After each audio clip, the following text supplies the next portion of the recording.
walks merrily down the street with the brim pulled way down low. Ain't no sound but the sound of speed.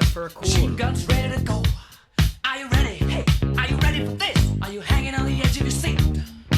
Out of the doorway, the bullets rip. To the sound of the beat, yeah.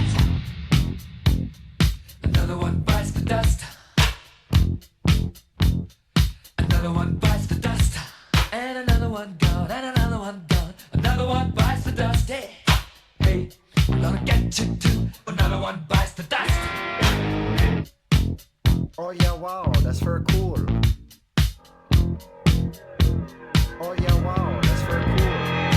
How do you think I'm gonna get along without you when you're gone? You took me for everything that I had and kicked me out of my own. Are you happy? Are you satisfied? How long can you stand the heat? Out of the doorway, the bullets razor to the sound of the beat. Look out! Another one bites the dust. Another one bites the dust. And another one gone. And another one gone. Another one bites the dust. Hey, I'm gonna get you too. Another one bites the dust.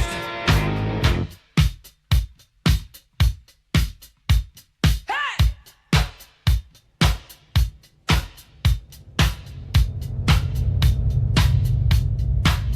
Oh, take it! Dust! Bite the dust!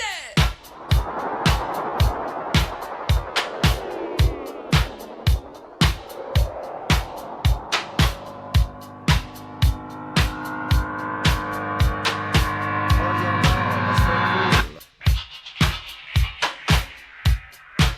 Hey! Another one bites the dust. Another one bites the dust. Ow! Another one bites the dust. Hey, hey! Another one bites the dust. Hey!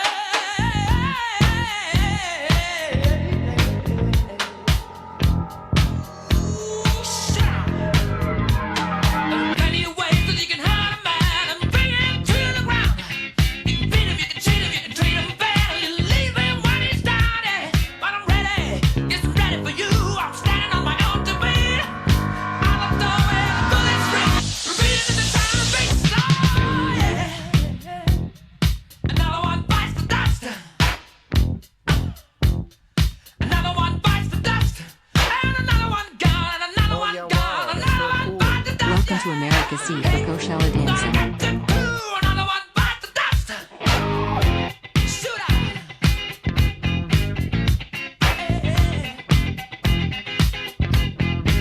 All right.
up, everybody?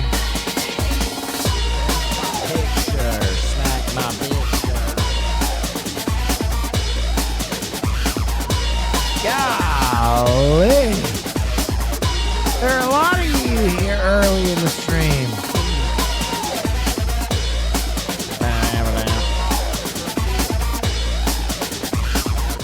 Golly, y'all are here early. Golly. Golly. Wow, that's very cool. 2,000 of y'all before we end the intro. This afternoon. I listened to Sheesh. Omen on repeat for 4 hours. I was Real. in the fucking zone. Oh, yeah, Just came wow, from that's Wake very Wilder. cool. How that boy Wake doing? God damn. That boy Wake got some good hair. I tell you that. I tell you that much. How's everybody doing? So update. I was supposed to go to Coachella and I didn't. I couldn't get my shit together. I couldn't get my shit together. Just on the wow, that's realest very cool. tip, Love you, fella. like I had artist wow, passes. that's Granted, cool. I had to claim them, and it's like a whole process. But I hadn't like gotten a place to stay, and like I didn't. My friends were going, but I was like, I don't know. And then the last thing is, I'll be honest, I don't know if I would survive doing Coachella and EDC back to back again. I just don't know if I could survive that. And so I made the responsible decision and did ketamine at home. No, listen, I just decided that I didn't want to. Isn't EDC next month? Correct. But if you know anything about the way that I go to these festivals, that's a lot on Yeah, my wow, brain. that's very cool. Hey, And so Tim, I decided my to girlfriend do wants to know if you are watching one and not Alone the other. tonight. Love this stream. Stay gold. Your girlfriend wants to know if I'm watching Alone tonight? Jesus Christ, man. Don't fucking lie. Just admit you're a fucking addict. Was one of the Just admit you're an addict. My girlfriend wants to know if you got any of that heroin. My girlfriend wants to know if you got any fentanyl. Not for me, baby. No, but I'm just a good boyfriend. I'm a sweet dick boyfriend, man. And I just want to know if you got any of that alone in there for her, not for me. Oh, but it would be nice for both of us.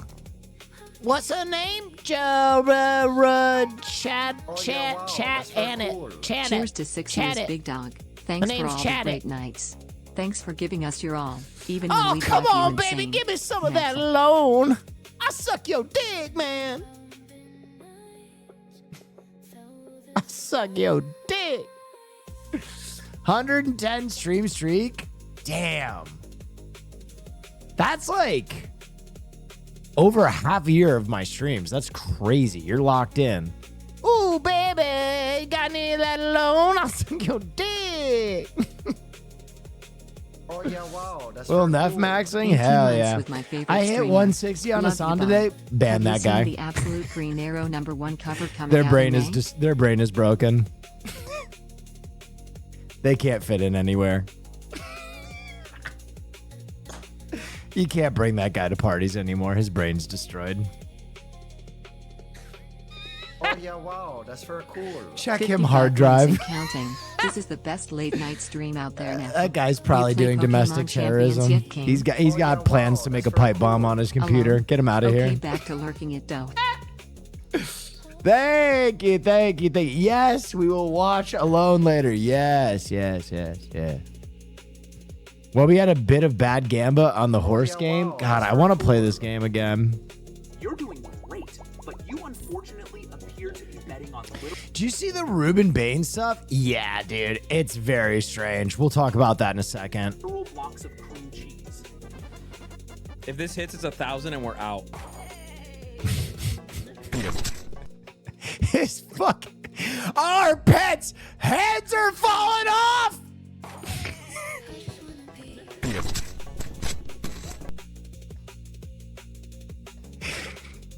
We got no jobs. We got no friends. Our pets' heads are falling off. Hey man, Yeah. found out my dad's cancer Oh. came back tonight. He didn't tell me for a while and he's Jeez. having his kidney removed next week. Jeez. Appreciate you streaming. I need the distraction. Love ya, and that's Golly. very cool. Cool. Oh yeah, wow, that's very cool.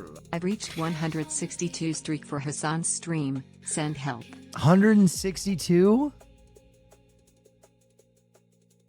That's fucking Che Guevara, dude. Get that guy out of here.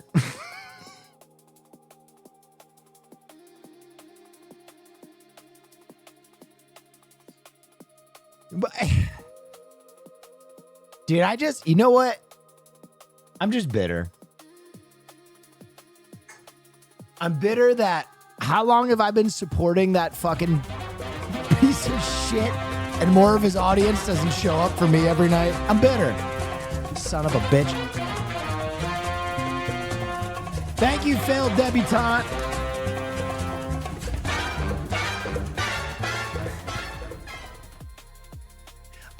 I get all the negative parts of the friendship. I get Nazis doxing me. I show up on Fox News as like communist, terrorist, and friends. When's it gonna? Is it not clocking to you? When am I gonna get some of this fucking champagne socialist runoff credit that I deserve?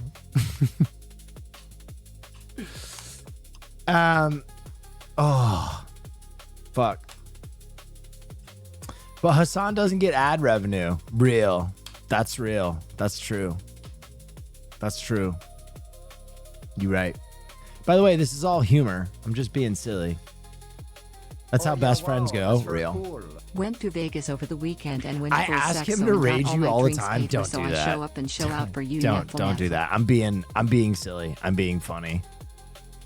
Just so everybody knows, it is extremely poor streamer etiquette to like ever ask for a raid. It's not something you really do unless you have like a special event, and you certainly don't send like you don't want to ever like, it's just considered extremely poor etiquette. Unless you have like a major event and then you let your friends know like, Oh, hey, yeah, I'm wow, doing this that's very thing. cool. Nefl, best community and No, streamer Haas, on the platform. Nefl. And you're being hilarious? Well, thank you. I appreciate you. What did Christian have to say? Oh, this, yeah, this wow. piece of shit. Everybody's a piece of shit. Understand? I'm mpreg. It's different. It's just different. It's just different. What is And this? I know you're not going to see that from your heterosexual lens of the world, but some of us get mpreg, and like that's just the reality of the situation. Is it Hassan or Wills? It's Wills. Oh. Wait, that took a turn. Hold on. Damn, yo, my shit is potent, bro.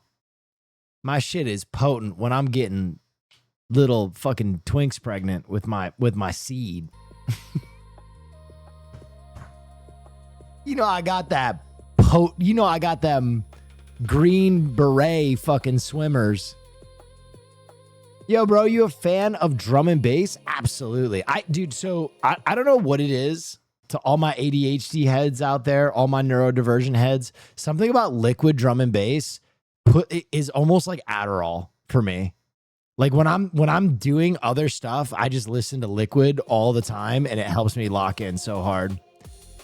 Lord Spew, everybody! Can we get a W, Spew?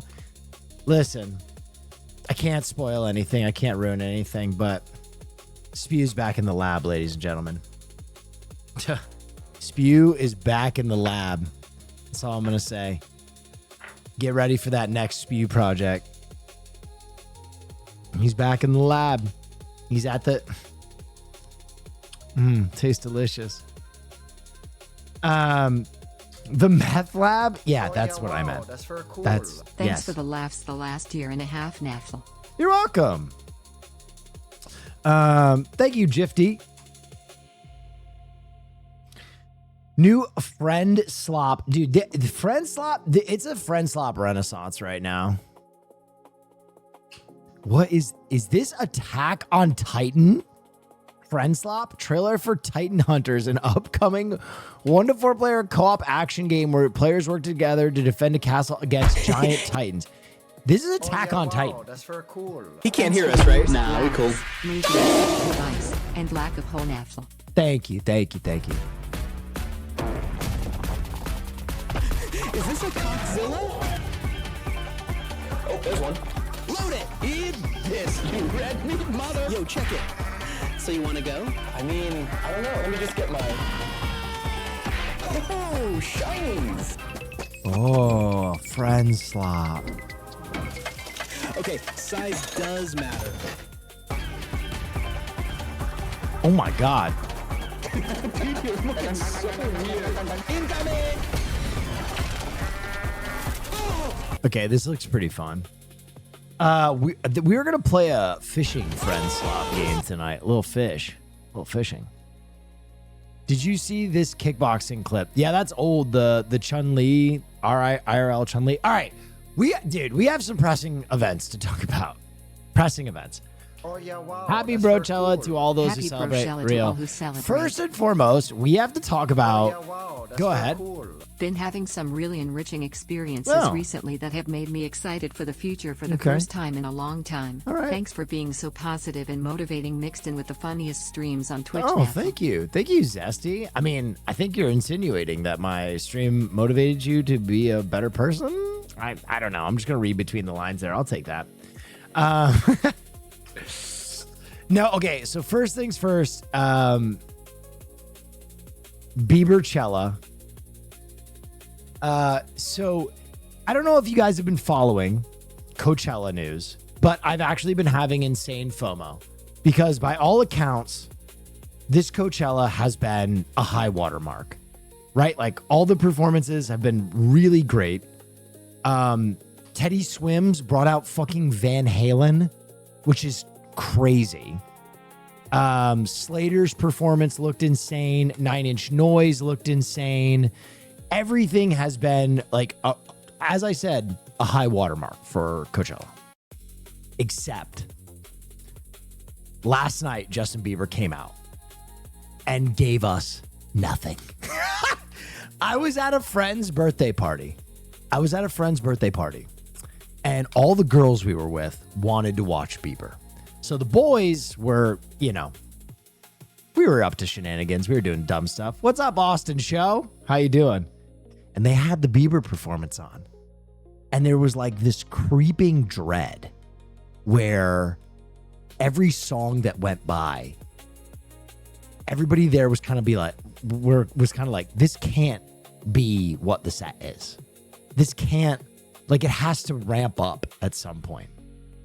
And when I tell you, if you haven't seen it, when I tell you okay, if you know anything about the anatomy of Coachella, Saturday is supposed to be the most hype day because everybody goes to fucking Neon Carnival afterward. It's supposed to be like your biggest day. Then Sunday is supposed to be like the sweet goodbye. And it was like the flattest main stage hour and a half performance of all time. Like, it's got to be up there with like some of the worst. He's washed. Can I be honest? I don't even think that he's washed.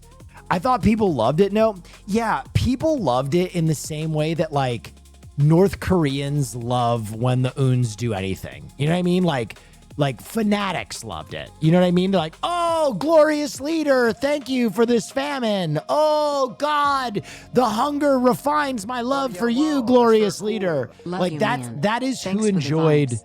the Justin Bieber performance, is believers, like fanatics who are like, oh, you just don't understand. Like, he was wearing a hoodie that was part of his brand. And it's like, well, who cares? Who cares? If you look at the Sabrina Carpenter performance compared to the Justin Bieber performance, like, you see what a main stage performance should look like versus a guy who, and someone said Justin Bieber's washed. I don't think he's washed. I think Justin Bieber spent the absolute minimum amount of money he could on a main stage performance to pocket everything. He literally did Coachella because he was broke. He got paid the most a headliner has ever gotten paid, $10 million, and I bet he pocketed 9,900,000 of it. I can almost guarantee you that's what happened. It just seemed like he was like, yeah, I'm gonna buy one laptop and then just play songs off that. Frank Ocean did the same. No, Frank Ocean did not do the same. Frank Ocean had a schizophrenic break and didn't even perform Weekend 2. He forfeited his check. Frank Ocean was supposed to have a fucking ice rink with figure skaters. Frank Ocean's performance was supposed to be life-changing, but he fucking freaked out. Frank Ocean didn't get paid. Justin Bieber's gonna get paid. He will be there Weekend 2, giving absolutely nothing. He's gonna be there laying down in that beanbag chair of a stage, singing to the sky off the new album. But I mean, there's part of me that respects it. Like, you know, the greatest, arguably one of the greatest years of Coachella ever. And Bieber was like, yeah, I don't give a shit. I don't give a fuck. Does he have to do it again next weekend? Yes. In order to get paid, you have to do both weekends. So he's got to show up. And he will give nothing. Which is crazy. I had purchased some more of your hot sauce recently. I think I was given an extra bottle by accident. How do I make sure I get this back to you? Keep the fucking sauce, brother. That's honesty to a fault. That's crazy. You know what? Actually, do this for me. If you're feeling sore about it, if you're feeling guilty about it, give it to a neighbor. But make it weird. Be like, have you ever heard of Will Neff? They'll be like, no. They'll be like, he's a internet creator, and he asked me specifically to give this to you. Have you heard the word of our Lord and Savior, William Neff? Do it that way. He wants you to show your hole to the world. The hole in your soul. What? The villain child named after you got his Farley plush. Dude, I saw this. This made me so fucking happy. Hang on, let me see if I can pull this up. Because I know I have streamer mode on. Let me see if I can get this. Also, I don't know if they want William to be shown. You know what? I should ask first before I show William. I should ask Lauren before I show William on my channel, on my actual stream. Because I don't know if she wants William like on the internet in a VOD. Anyway, if you haven't seen it, it's in the Neff cord. And it is so cute. And William is a freaking cute kid. I feel good about him being my namesake. You know, when you get a namesake, no one tells you this, but you're just worried the kid's going to be lame. And I'm so glad that my namesake is an awesome child. That's a good feeling, dude. That's a good feeling. Anyway, it was super heartwarming, and you guys should all go check it out. It made me. When is the next playlist night, and what will be the genre? Ooh, Kisses, hugs, okay. and belly rubs. Peace, brother. He's the absolute best. I can tell. He's got an amazing smile, and it's so cute. It made my day, honestly, Lauren. It was one of those things where I saw it and I was like, we're gonna start the the arch villain William college fund maybe soon too. I'm gonna start a Roth IRA for him or something. We gotta do better than a plushie. We gotta have escalating gifts. What was I gonna say? Oh, Scott Stotts. Yeah. Wait, I was talking about something and then I lost my train of thought. You can show him? All right. We're gonna show him. Hold on. We want to see your face. Okay. Let me pull the post back up. Hold up. I lost it. Here we go. And then what's the best way to do this? We can download it. Come on, desktop. Boom. Where did? Sorry guys, I'm moving a little slow today. I'm gonna be fully transparent with you. I'm a little hungover.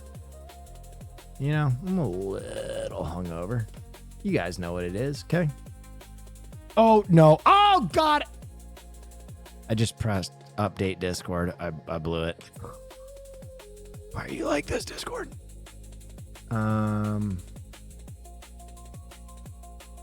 Oh no.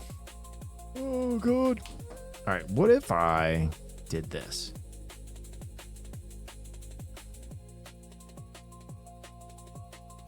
Nope, I broke it. Okay, try again. If at first you don't succeed. Try. Nope, broke it again. Yep, we're just gonna be patient with the old man. Be patient with him. He's doing his best. Wait, why is that? Hold on. Oh. Wait, where? Huh?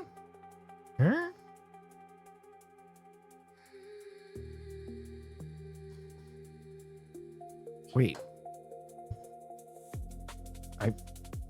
It says this is on my desktop, but I don't see it. Am I tripping? Is that just something that takes a while to update?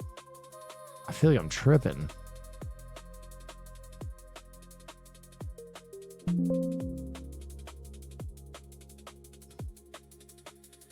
Huh. I'm so confused.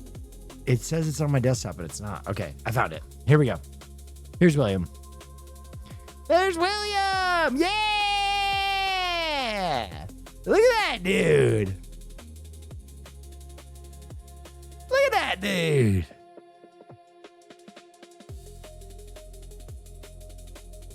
Look at that dude. Why does he kind of look like you, Will? Whoa. Rumor mill. No. He is blonde and I am a black man. As I am a redhead, so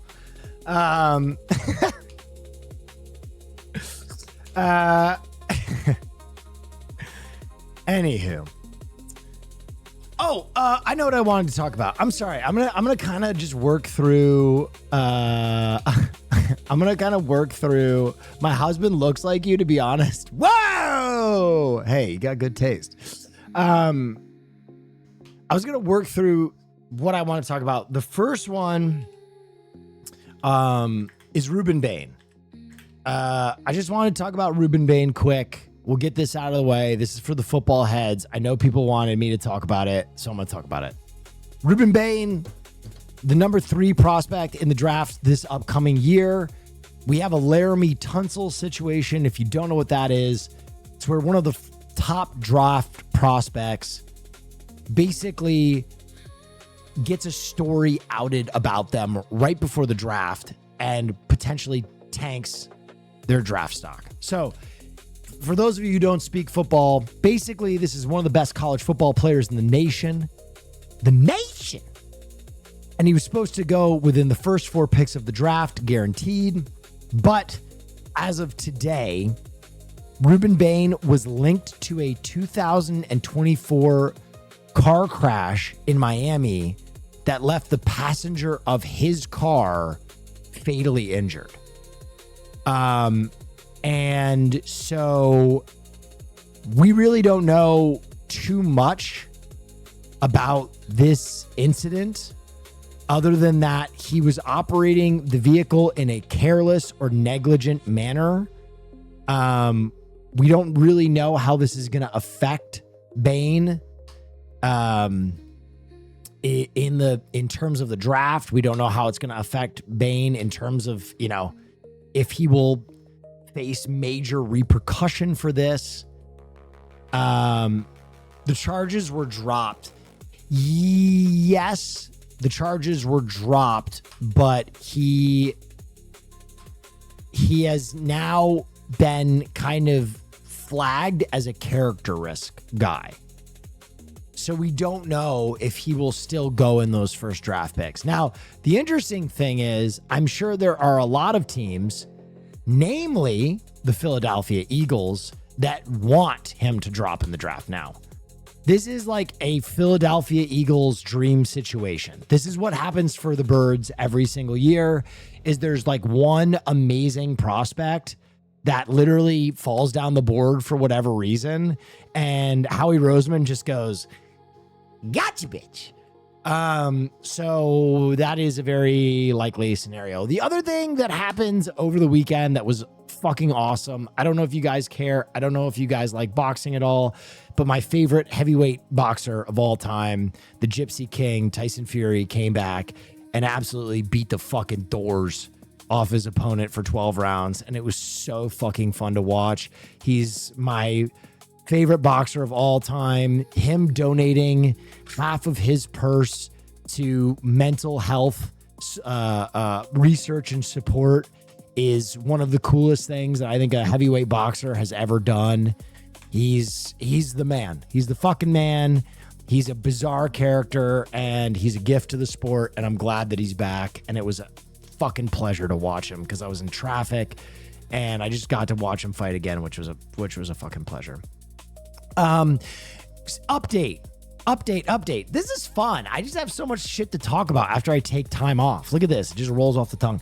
Ladies and gentlemen, Mauricio Miranda is coming with me to WrestleMania this weekend, baby. And we are going to be doing streams from WrestleMania. I am reaching out to my wrestling friends. Hopefully I can meet up with them. And get some cool stuff on camera for you guys. I'm still kind of getting details as to my involvement with this. I'm going to be fully transparent. I've been trying to work with wrestling for a long time, and they reached out and they threw a bag at me to go to WrestleMania, and they paid the way and they said I could come film, but I don't really know what my level of access is. I don't know what they want me to film. And there's also a WWE 2K tournament. And everybody in the tournament does not play WWE 2K.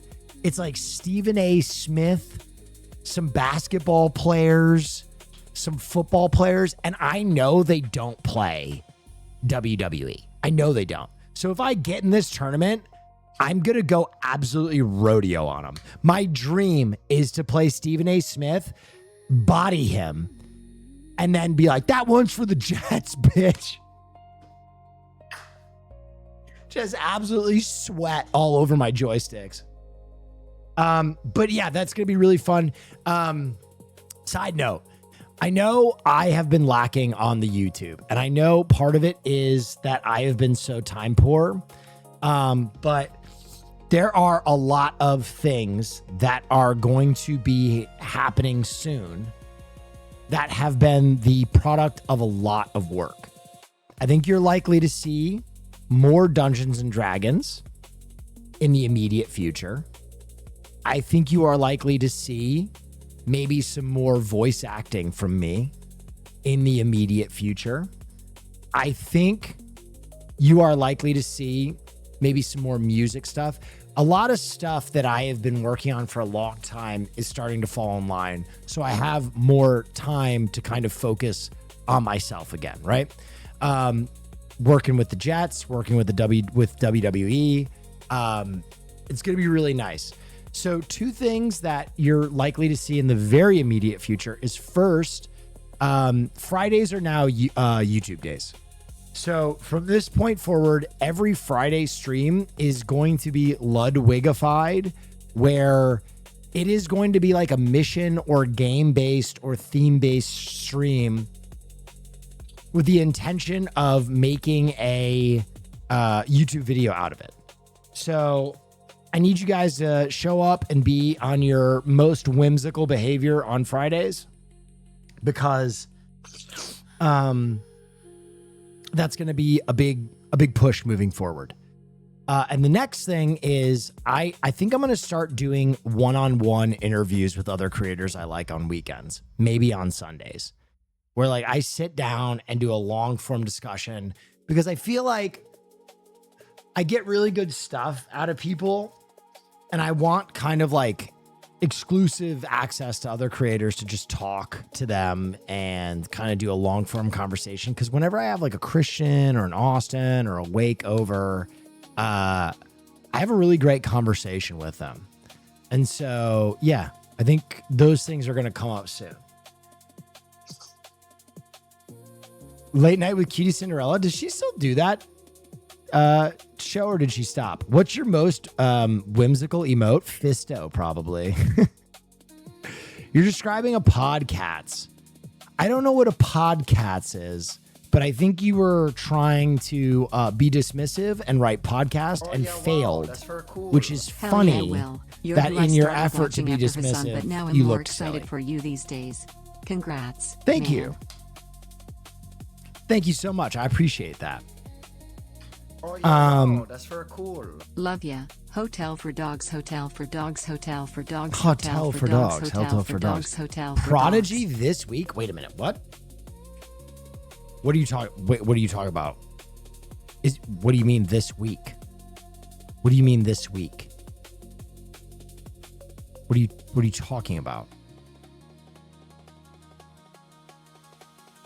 You just fucked me up. I thought there was a performance in LA this week. God damn it.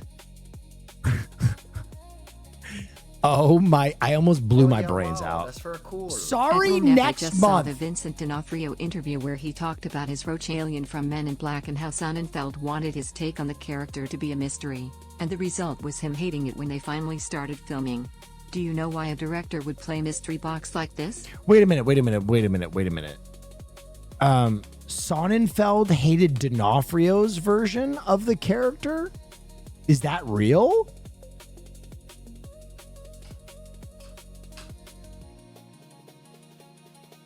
That's so good. That's crazy to me if that's true. Wait, weren't you going to Coachella? Yeah, I couldn't get my shit together. I had too much work. There was guys, getting this WWE trip together was a lot of fucking work. Lot of work that I had to knock out. Also, I'm working on the draft show. I'm working on some other stuff. He didn't want to know about it until they started shooting. Interesting. All right, that's fascinating. Papa, I'm having a rough day. Can we get some Woker, please and thanks?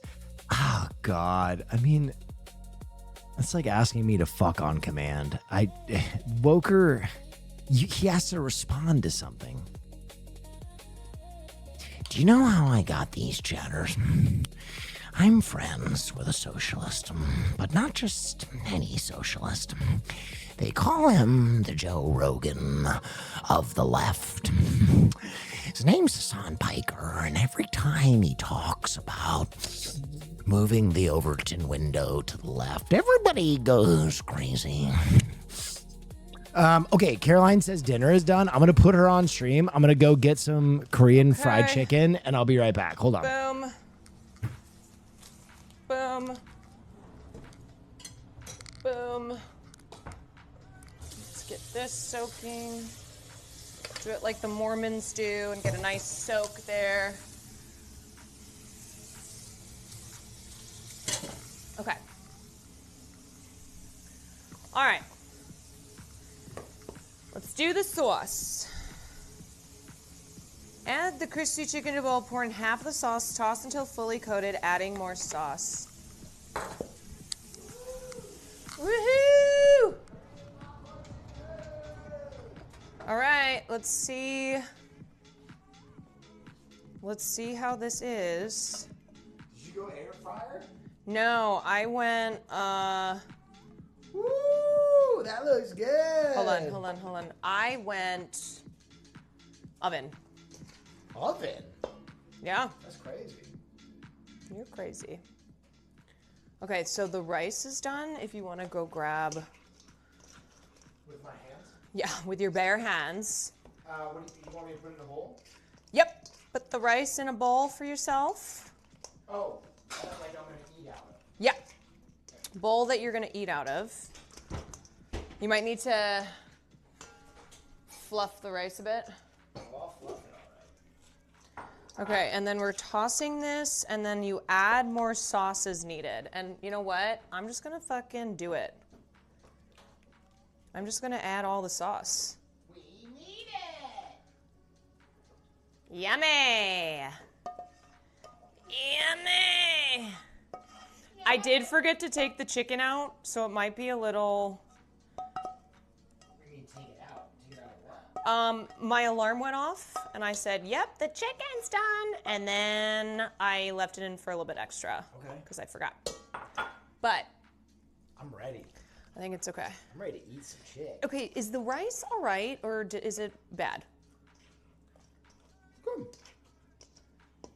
For some reason, when I've been making it lately, it's like too dry. I don't know. Gotta change those settings, I guess. Maybe. What are you watching tonight? The Descent. Oh! So good, huh? Whoa! It's just a feel good I don't know if comfort it's a film. feel- It's a comfort film. They This is comfort food, and it's a comfort film. That's a You wouldn't say that? This doesn't look like it does in the photo. Well, let's try it. This doesn't look like that's not that. Yeah. What? Didn't they air fry it? No, but that shouldn't make the difference. No. Yes. No. Does it? Kind of. Do you need a bigger bowl? No. Hey. Ooh. But no, I think the sauce is supposed to be, and then add some green onion. No, Will, I think. This looks, Caroline, this looks good. Really? Look at it. I don't know. It doesn't look at the photo though. It doesn't have the like. I'm gonna give it a try. It doesn't have the sticky glaze. Give it a try.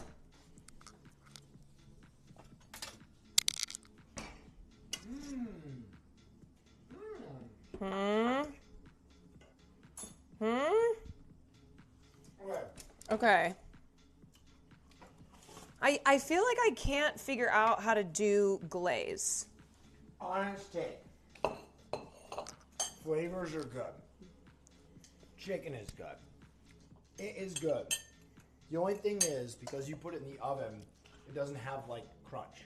But it told me to put it in the oven. Doesn't he say put it in the air fryer? He said you can do both.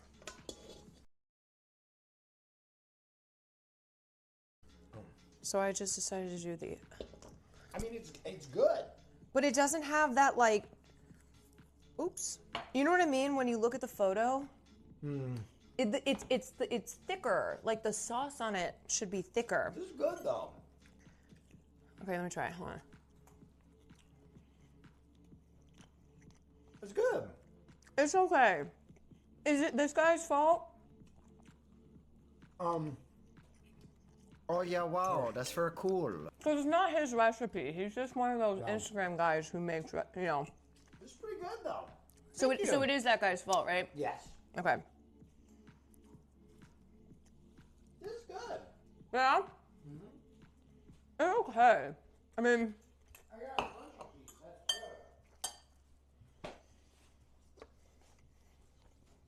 good. you know, I don't think it's necessarily.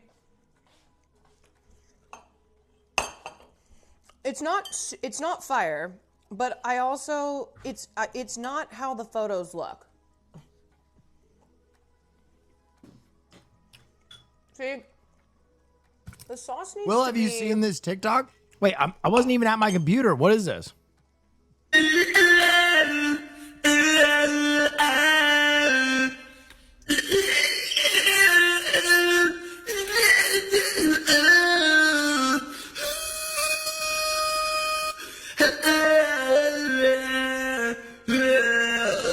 Okay, here's what I will say. It tastes.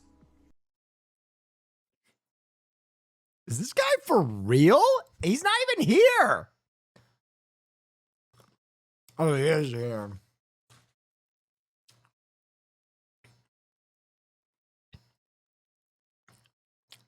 Austin, do you want to call in? What's going on? I'm so sorry. Why are you poop socking me? The poop sock is crazy. Oh, he is calling me. Austin Show. How you doing, Will? Well, since when are you a poop sock guy? I keep getting poop socked, and you know how the bullies, the people that bully, the bullies, the people that they bully grow up to be bullies, right? Wait, say that That's one more kinda- time. Say that. What did you say? You know how when people bully people, those people grow up to be bullies. Oh, okay. So that's what's happened to me. Hurt essentially. people hurt people. Exactly. And I have been getting poop socked time and time again. And they always get you euthanize Austin as a hashtag. What the fuck is that? How the fuck do you even come up with such a barbaric Oh my God. hashtag euthanize Austin? What? Oh my God, kind it's of trending on Twitter. sick- what kind of sick fuck? Oh my God. Anyway, so anyway, that's why I poop socked you. I understand. How are you doing? You took a couple days off, right? Yeah, I took 2 days off, 2 whole days. Yeah, 2 whole days. What did you do on your days off? I went to a friend's birthday. Okay. I played pickleball. Okay. Got a lot of work done. Yeah. Did some training for Caroline. Love that. Mm-hmm. I love that. I love that. Went to a nice dinner. Dinner. Wow. Love Yeah. that. Yeah. What kind of, where'd you go to dinner? Hashtag youthful eyes is what thank they you. meant, I'm sure, Neff headers. Youthful eyes. Uh-huh. We went to Italian restaurant in the hills. That's like the only restaurant in the hills. It was fabulous. Oh, really? What are you allowed to say what it is, or? It's the only restaurant in the hills. There's like one. Italian? Yeah. Oh, that's weird. All right. A guy in chat named Christian Mingle says, I remember when my boyfriend took me to dinner. This, I can't say slurs, but I would. I'd use one specifically can. of You can. the. I can't say the F slur. Oh, Will? no, you can. It's my No, stream. You can pop that shit off. Really? But I've never said it on Twitch. I don't want to do it. I don't want to do it because like this Okay. would be. It could like. I mean, it's it your could- word. No, I know it is, but it could spiral into right-wing Twitter, and then they could speculate whether you were even talking to me. Maybe you were talking to an Austin impersonator. You know what I mean? Will it would go Neff, famous socialist, practices new ventriloquism act. down. Yeah. And then they'd start, faggate, you know? That's what they'd start calling it. I Right? hate to see it, these champagne socialists learning how to do ventriloquism so they can say the words. Okay, by the way, for those of you who are saying capital D : I am Austin Show. I am a homosexual. Anyway, just want everybody Here's to know. my paperwork. I just want to say, just in case you were wondering, I am a homosexual. Yes. So for those of you that are wondering, anyway, so but I take Christian out to dinner all the time. Okay, when's the last time you guys went out to dinner? When was the last time I went out to dinner? Shit. Hold on. Hold on. Uh-oh. Well, hold on. I was trying to tee you up. This was not a trick question. I don't remember the day, but it was this. But it you was, remember it the was, food? Well, yeah, it was sushi. Well, yeah. Right? Okay. When was it? About. We went. It wasn't. He's shaking his head. He's right behind me. We're like Oh no. Where did we go to dinner last? Oh no. I think we also went to Italian food. Hey, I know where we fucking went. We went to Ciccioni's. you know, Ciccioni's. Oh. Yeah. Chiconi's of West Hollywood. Yeah. And I said, what about breakfast at Chiconi's? And he said, I think I remember the bill. Yeah, see, that's the fucking theme song of Chiconi's. What? Is this a real place? Chiconi's? Yeah, Chiconi's. I gotta look this up. Chiconi's. Yeah, it's called, and that's how you pronounce it in Italian too. Chiconi's. I just found Chiconi's LA Liquor Market. Is it I don't know. a Hold on. bodega? It's CECONIS West Hollywood. Oh, I got it. Chiconi's. Chiconi's, yeah. Wow. Chiconi's. All right. So yeah, we went out there. That was, when was that, Christian? When did we go out to Chiconi's? 2 weeks ago? Yeah, that was 2 weeks ago. But I buy him dinner every night. Sometimes we don't go out. You know? I love going out to dinner. I do too. But you know what? Sometimes do you guys ever, do you and Caroline ever just make the decision like, you know what? We just want to kind of get, maybe a little stoned and enjoy dinner at home? Not really much. And we do a pizza Friday, which is like Okay. pizza and a movie. But other than that, no, because we were kind of like diet maxing. So if we eat at home, yeah. That's me too. Christian and I got in a huge argument earlier because he went to the store and bought me some milk for my cereal last night because I wanted a little cereal. And he stopped at the store. Thank you very much, Christian, for doing that. He got me some milk for my cereal. And so the milk comes in, and then he pulls out of the bag cinnamon rolls. And I go, Christian, like, you can't be doing this. You know what I mean? You can't be buying... What can't he be doing? Buying cinnamon rolls when summer is only 2 months away. We are in the thick of sculpting our bodies for gay summer. We cannot be having these setbacks.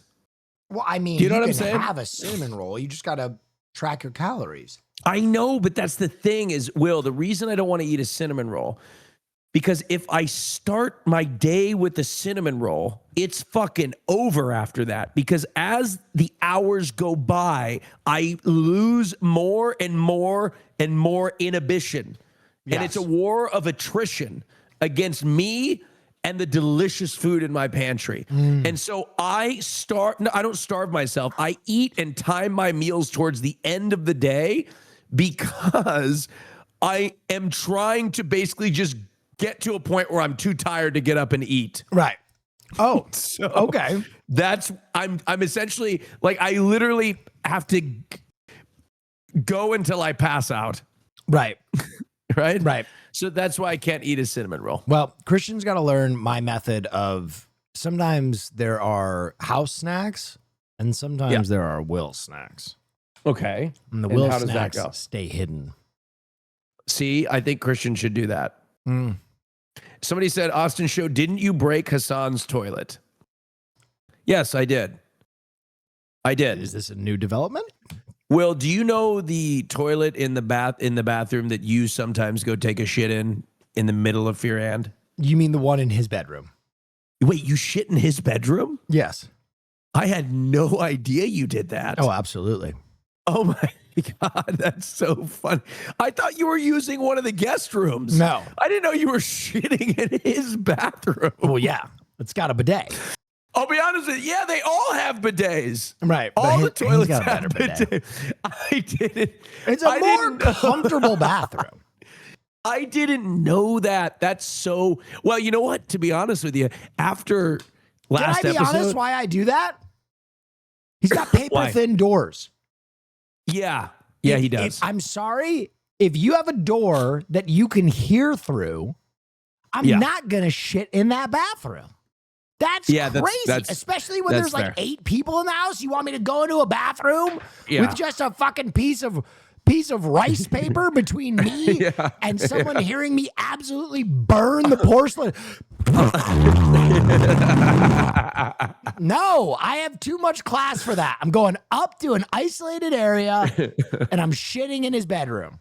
I mean, look, I have never shit in his bedroom, but after the podcast, I just go into his bedroom and I help myself to some of his toiletries. Okay, what really? That's okay. Like I needed some deodorant, so I decided to. Yeah, so I said he had like the spray deodorant. He had spray deodorant, so I needed spray some deodorant's different. Yeah, so I just Stick helped deodorant. myself. If you were taking and using stick deodorant, you would. That's the work of a psychopath. No, I wouldn't. Who uses stick deodorant? I actually use women's deodorant because I don't believe in gendered deodorant. But then, you believe. Well, you're using a woman's deodorant though, so you believe. No. Yes, but I don't believe we should gender deodorant, so I use women's deodorant. But that you're still buying into the gendered element of it. No, I'm not. There are deodorants that don't market to men or women. Right. It's you buying a woman's deodorant is still buying into the idea that yes, there but are I don't see it. I don't see it as a woman's deodorant. Okay, you see what I'm saying? I don't see it. It was named a woman's deodorant, but I said I don't see it as a woman's deodorant at all. I think it's just deodorant. Which deodorant are you using? But a floral scent. I don't know. It's a very effeminate smelling deodorant, but I don't see it as a woman's deodorant. I mean, men can be effeminate too. It could be any. Right. So I think it could be anything really when you're thinking about it. Yep, you're right. I don't see any gender. As a gay man, I don't see it. Anyway, what do you use, women's or men's deodorant? I use.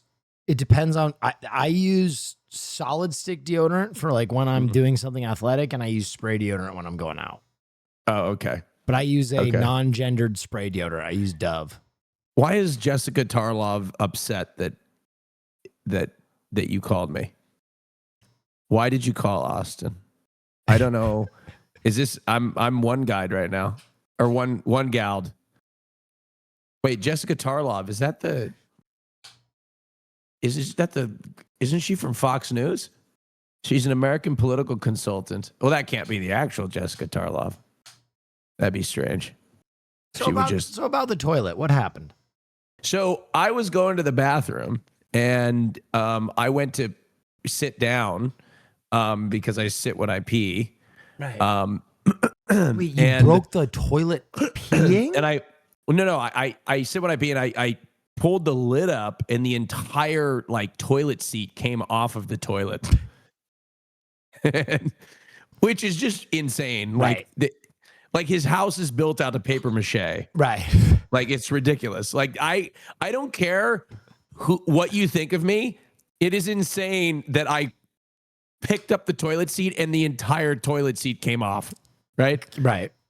So anyway, I was telling somebody else about the toilet seat in the house. Right. And he overheard me and said, "You broke my toilet seat."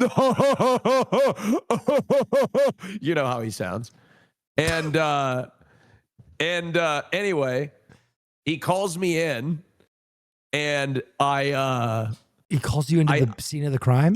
Into the stream room. No, into the stream room. Oh, I thought he was bringing you in like a dog and showed you where you pooped on the carpet or something. No, he doesn't. He's never been in that guest room. Okay. But I what do you call it? He basically said, "You broke my toilet seat," then called me a menace or whatever. And anyway, but regardless, it's not my fault.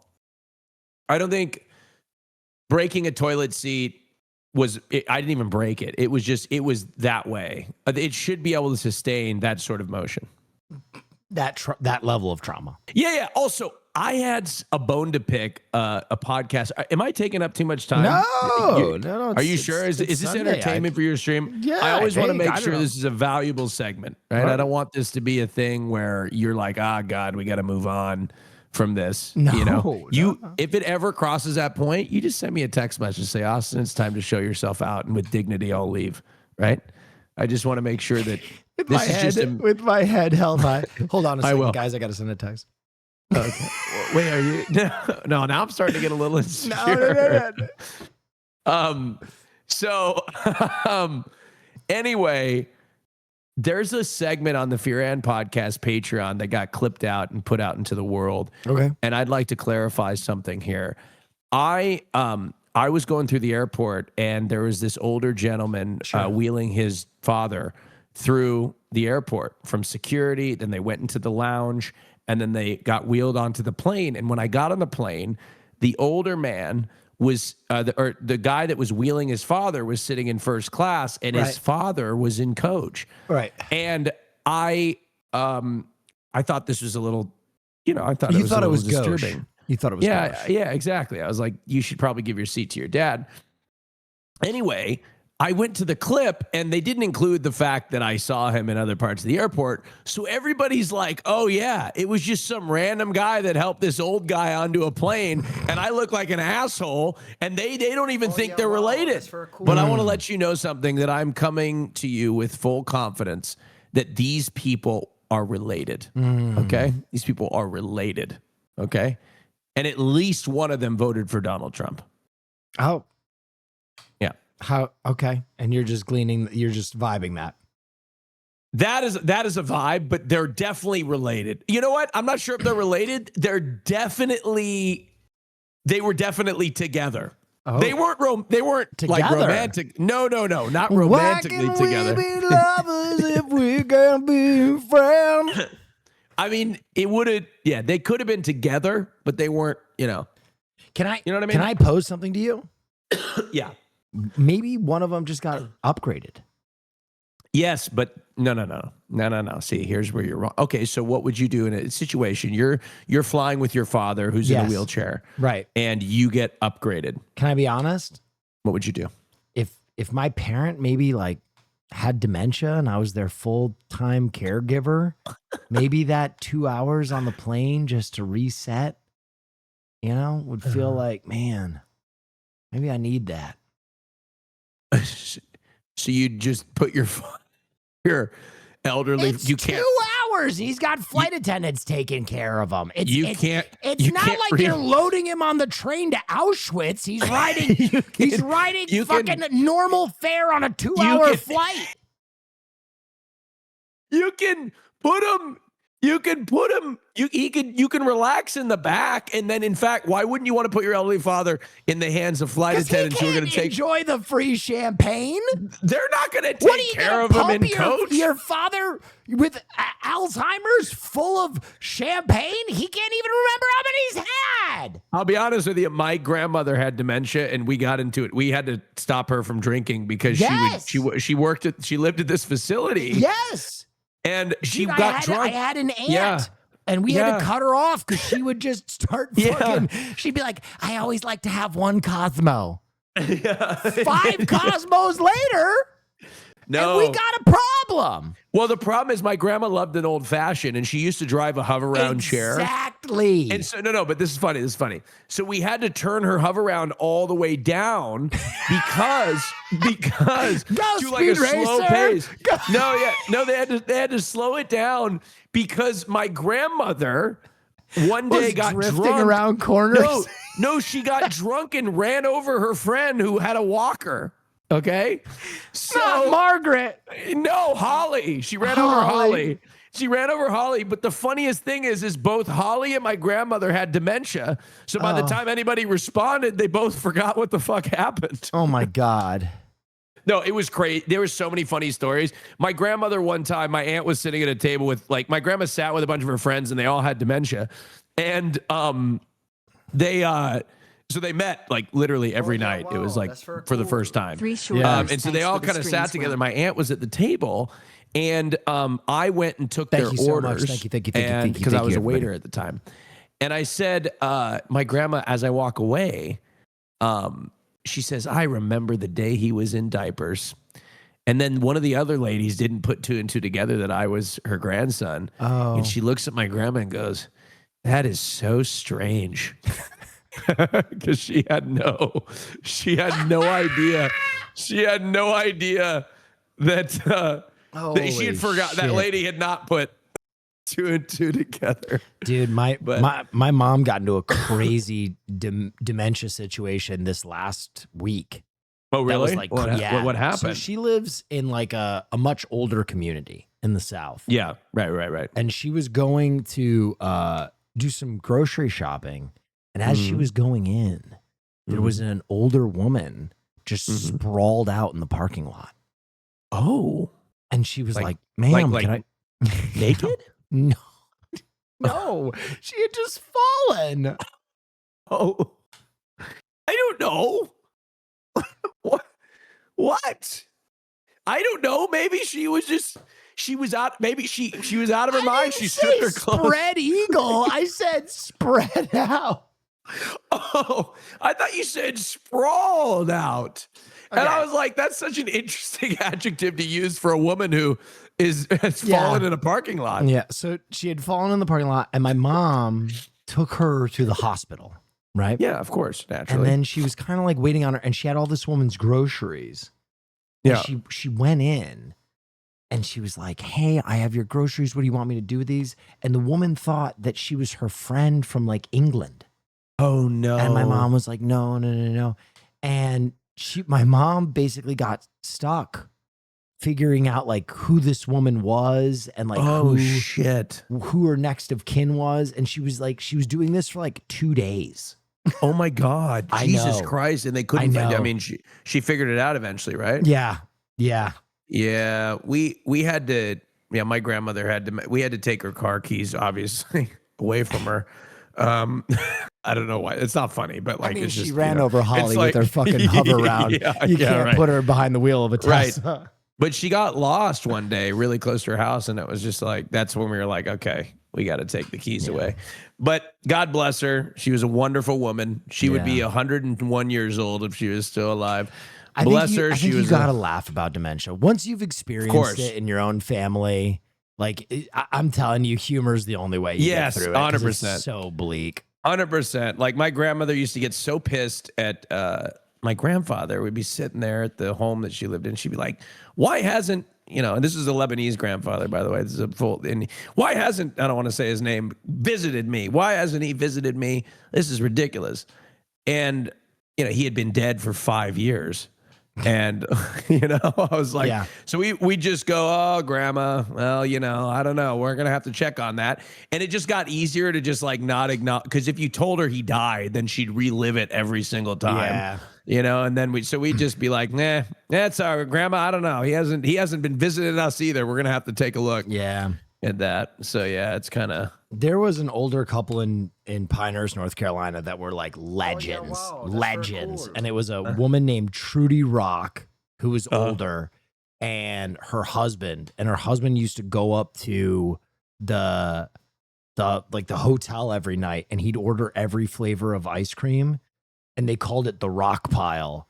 And then Trudy was like one of my best friends in North Carolina because I would go over and we would just get absolutely rip shit tanked together when I was like 22 years old. And she was she was like in her 80s and I'd come over and have a drink with her and she'd be like, you can't stand on one leg. You must have another drink. One drink is a coward's disposition. You must have two. And we would get fucking rip shit and play golf together, and I fucking love that. How old was she? She was probably 85 at the time. Is she still alive? No. She was dope. She was our next door neighbor in North Carolina, and she was she was a fantastic golfer. She was a former Olympian. She was rad, dude. She was a German Jew that escaped Germany during the Holocaust. She was sick, dude. She was so cool. badass. Yeah. You met some cool ass people in your life. Yes, I just never really judged someone's age. So I met her and she was just like, I was like, dude, this woman is fucking electric. Like she would just be screaming at people from the deck. She'd be like, where are you going? Come have a drink. People would just like skitter away. And I was like, I'm going to hear her out. So you went. See, that would have been me. I would have had a drink with the lady. Yeah, dude. She would I just would've had always a drink. bust out Macallan, and we would stumble up to the hotel and she'd be like, "Are you hungry? Let us go get something to eat. See, But you I must think have one more drink." this is where you and I are the similar. We talk to people. Yeah. We talk to everybody. Yeah. And through that, you meet so many cool people. Oh, dude. By just sparking up a conversation with a stranger. Her You know story what I mean? about getting out of Germany was fucking crazy. Mhm. Crazy. Yeah. And I remember her telling, the craziest thing is like hearing her tell it like it was nothing. You know what I mean? Was like, Yeah. And you know, the Nazis would check inside of boxcars, so we had to, tape me to the top of a train. So then I was like, Yeah. what the fuck? And she just talked about it so casually. Yeah, so casually. So casually. That's so insane. Yeah. God, good for God. Rest in peace. Whatever her name was. What Trudy was her name? Rock. Trudy Rock. Trudy Rock. Yeah. Rest she was in tight. peace. Rest in peace. Wow. I tell you what, we need to have more conversations like this. Yeah.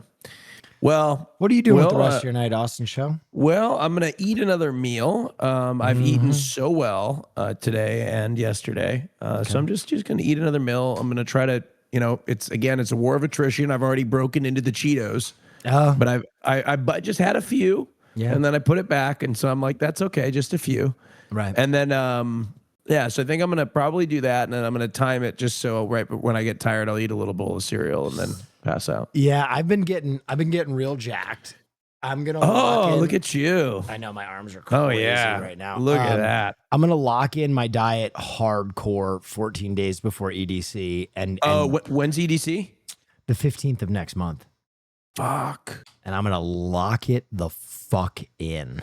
I know. I'm going to PV right around that time, and Puerto Vallarta. I'm going to PV Pride, and so I have to lock in to be ready for that. You know how it is. Yeah. So I'm kind of like doing the pre-dieting right now. I'm kind of I feel guilty about eating like a cinnamon roll. Like I could eat one, but my mindset, I'm like really trying to shift my mindset because I know I'm like thinking every time I eat something like that, I'm like, well, I know I can eat it now, but like at some point I gotta have some self-control. So why don't I start conditioning my mind for that right now? I always try and clock that shit with like my big workout days. So like the reason I pizza Friday on Friday is the next day I know I'm going to play 3.5 hours of pickleball. So I actually need those carbs. Yeah, sure. Yeah, it's actually very smart. You put your carbs and fats around your workout. So it's a little bit more efficient. I know eating later in the night is not actually that efficient, but it's better than the alternative. So, all right. Well, all right, brother. Well, you have a good night and I'll be watching your stream. Absolutely. Austin Show, everybody. Take care, everybody. Best Bye-bye in now. the business. No, you're the best. Take care. Cheers. Cheers. All right. Okay.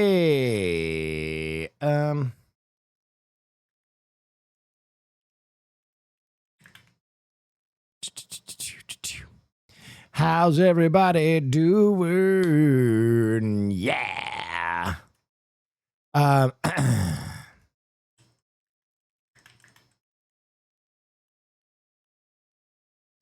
How's everybody doing? Yeah.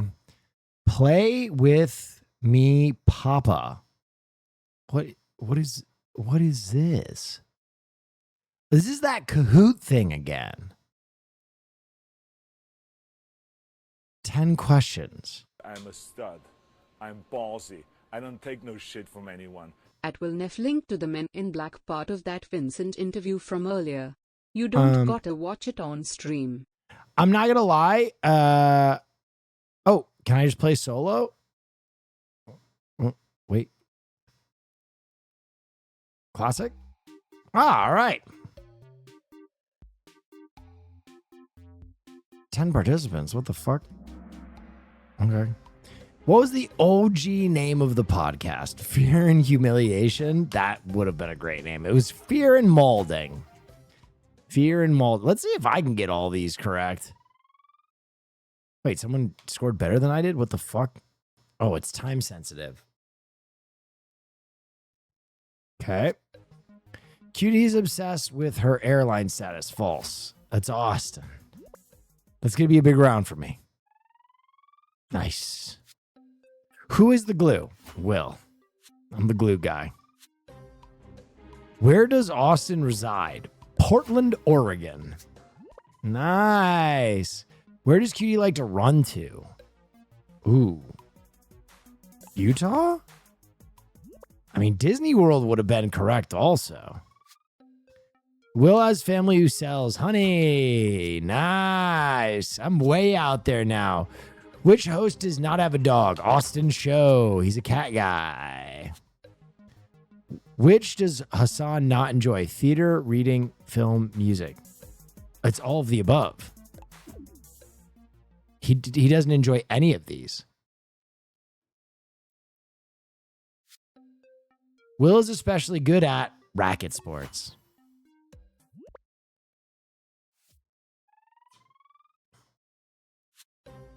Which host has never played a game by me? Ooh, Will? Oh, fuck! Second! God damn it. All right. Okay. There was one question there that I disagree with the answer. New roguelike. Ooh, new roguelike. Hey, Will, I haven't had the chance to thank you yet, but thank you so much for the support on the Neff Archives channel. I'm so happy you and chat liked it. I'm really liking it. Oh, I saw this. Yeah, it's TikTokers are speed running Scientology buildings in Los Angeles to see how far they can get. Yeah.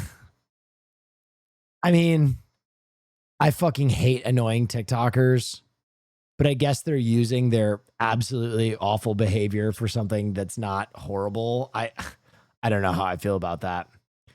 Big opportunity for you to work with Kojima. Kojima Productions is reportedly on the hunt for their next big villain after recently beginning the casting process for Sysint. Bro. They are going to pull from general casting. That's going to be a huge actor. It's going to be a huge actor. Orb Lady. Ah, fuck yes. The void. Not the void. This is it for just the two of us. Her lip makeup is over the top. I want to go somewhere new with you. It's with just the two of us. I wonder, is it still the void or is it a place where everything feels new? And yet, I could take you there. Peligrosa. I'm in love with the orb girl. She bopping, she rolling.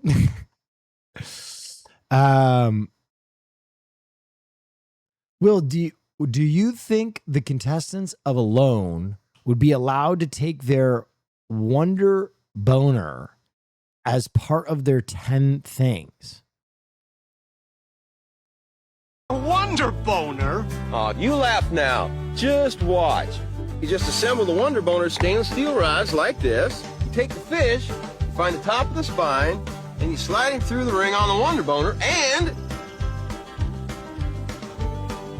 voila! The Wonder Boner. My wife would like that. Introducing the Wonder Boner, the amazing new fishing tool that makes deboning fish a breeze.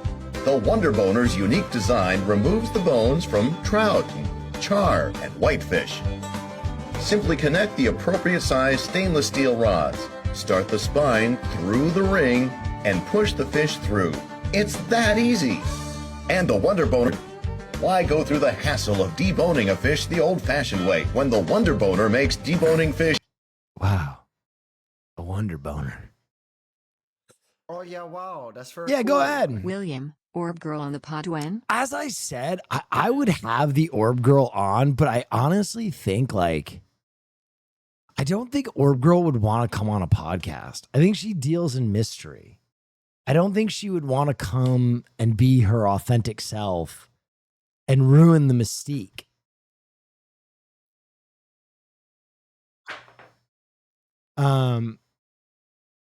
You never know until you ask. That would be amazing. Exclusive, Chopped is getting a new spin-off series called Chopped Castaway on the Food Network. Battling the elements across 2 grueling cooking rounds each week, competitors must build a working kitchen from basic supplies, earn their signature chopped ingredients basket through intense physical challenges, and cook everything over an open fire. Okay, actually, insane. Actually, I am fully in. Actually, I am sold. Actually, I am fucking sold. Oh yeah, wow, that's very cool. Yeah. Thanks for the stream. Really needed it. No worries. Just kidding. Show me that hole, you dirty boy.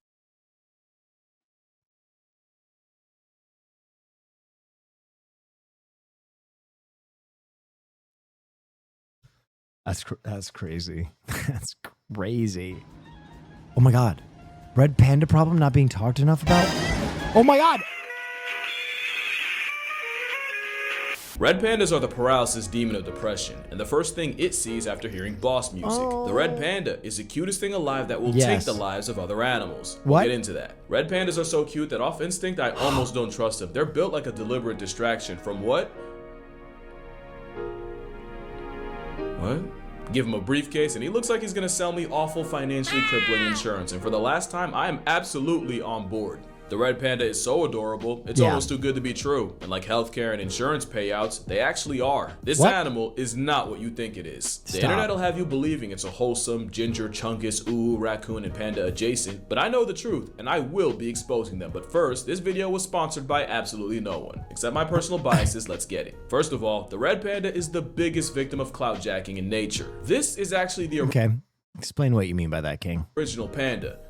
Let me explain. The red panda was first described in 1825 by zoologist Frédéric Cuvier, who called it the cutest, most beautiful animal he'd ever seen. And even That is awesome. In 1825, this guy was like, Sacre bleu, it is perfect. The most amazing animal I have ever beheld with my eyes. gave it the scientific name Alurus fulgens, which literally means fire cat, and they earned the panda name from the Nepali Fire word cat? Oh my God.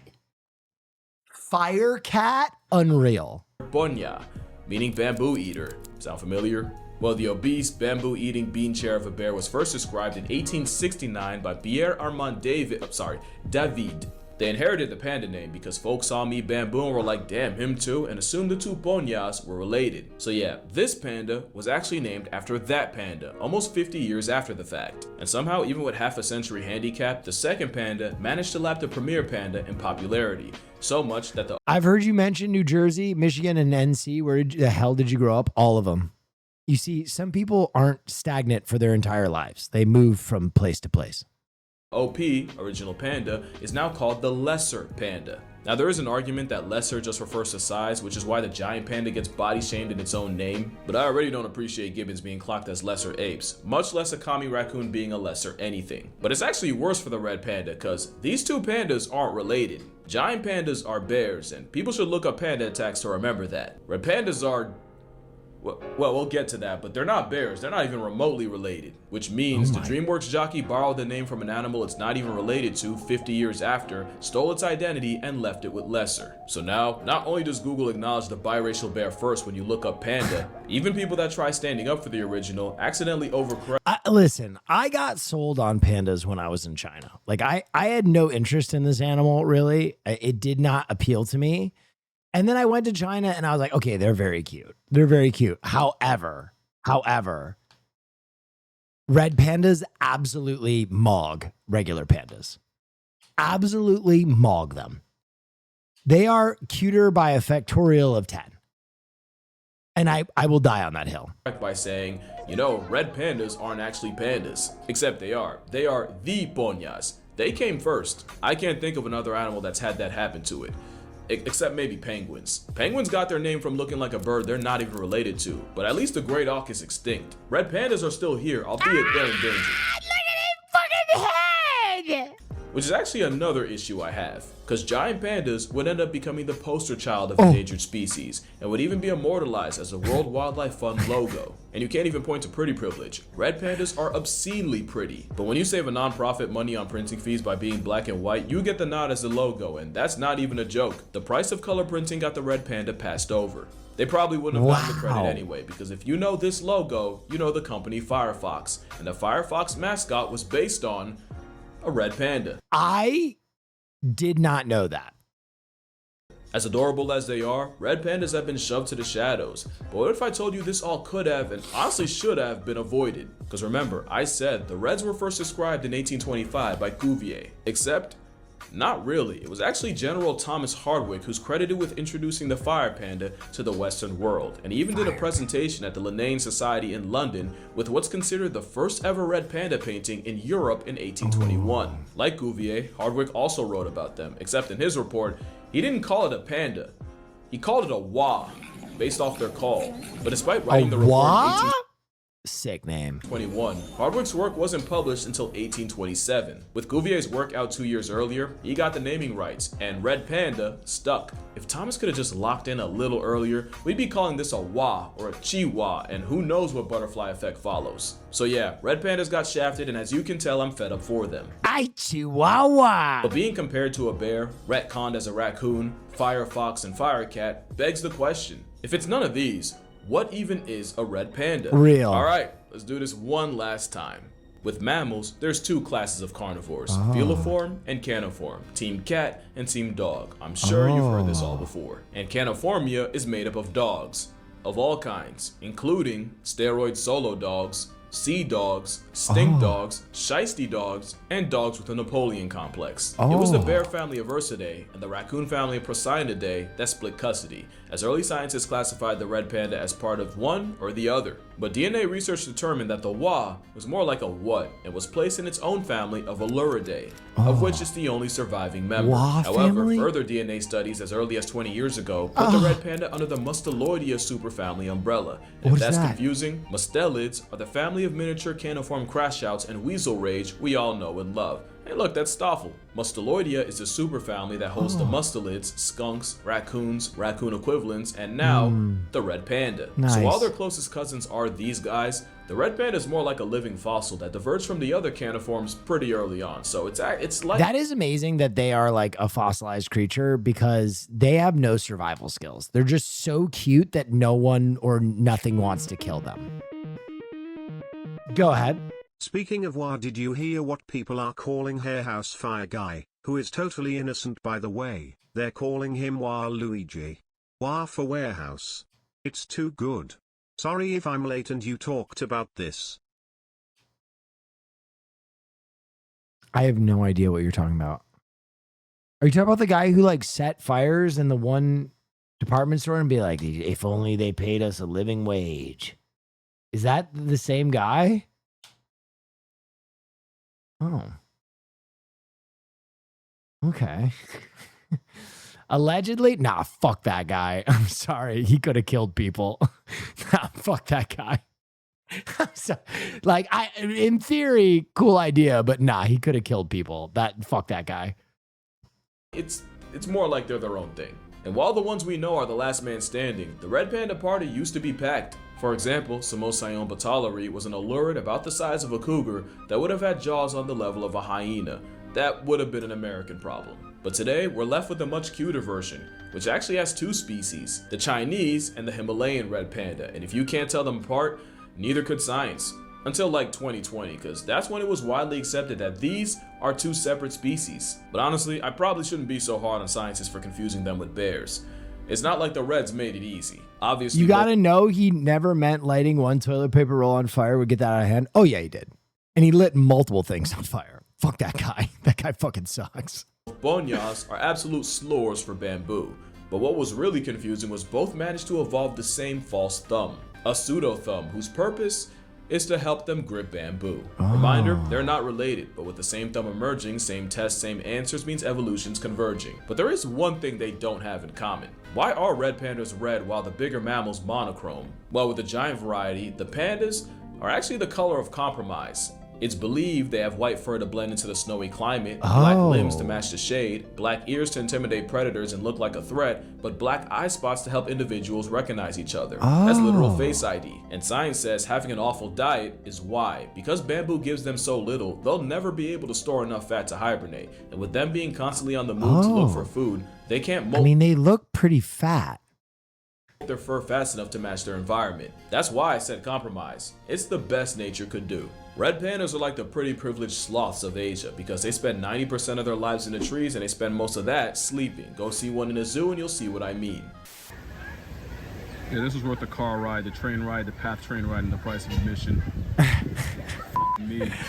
Is he in Chicago? Oh, never mind.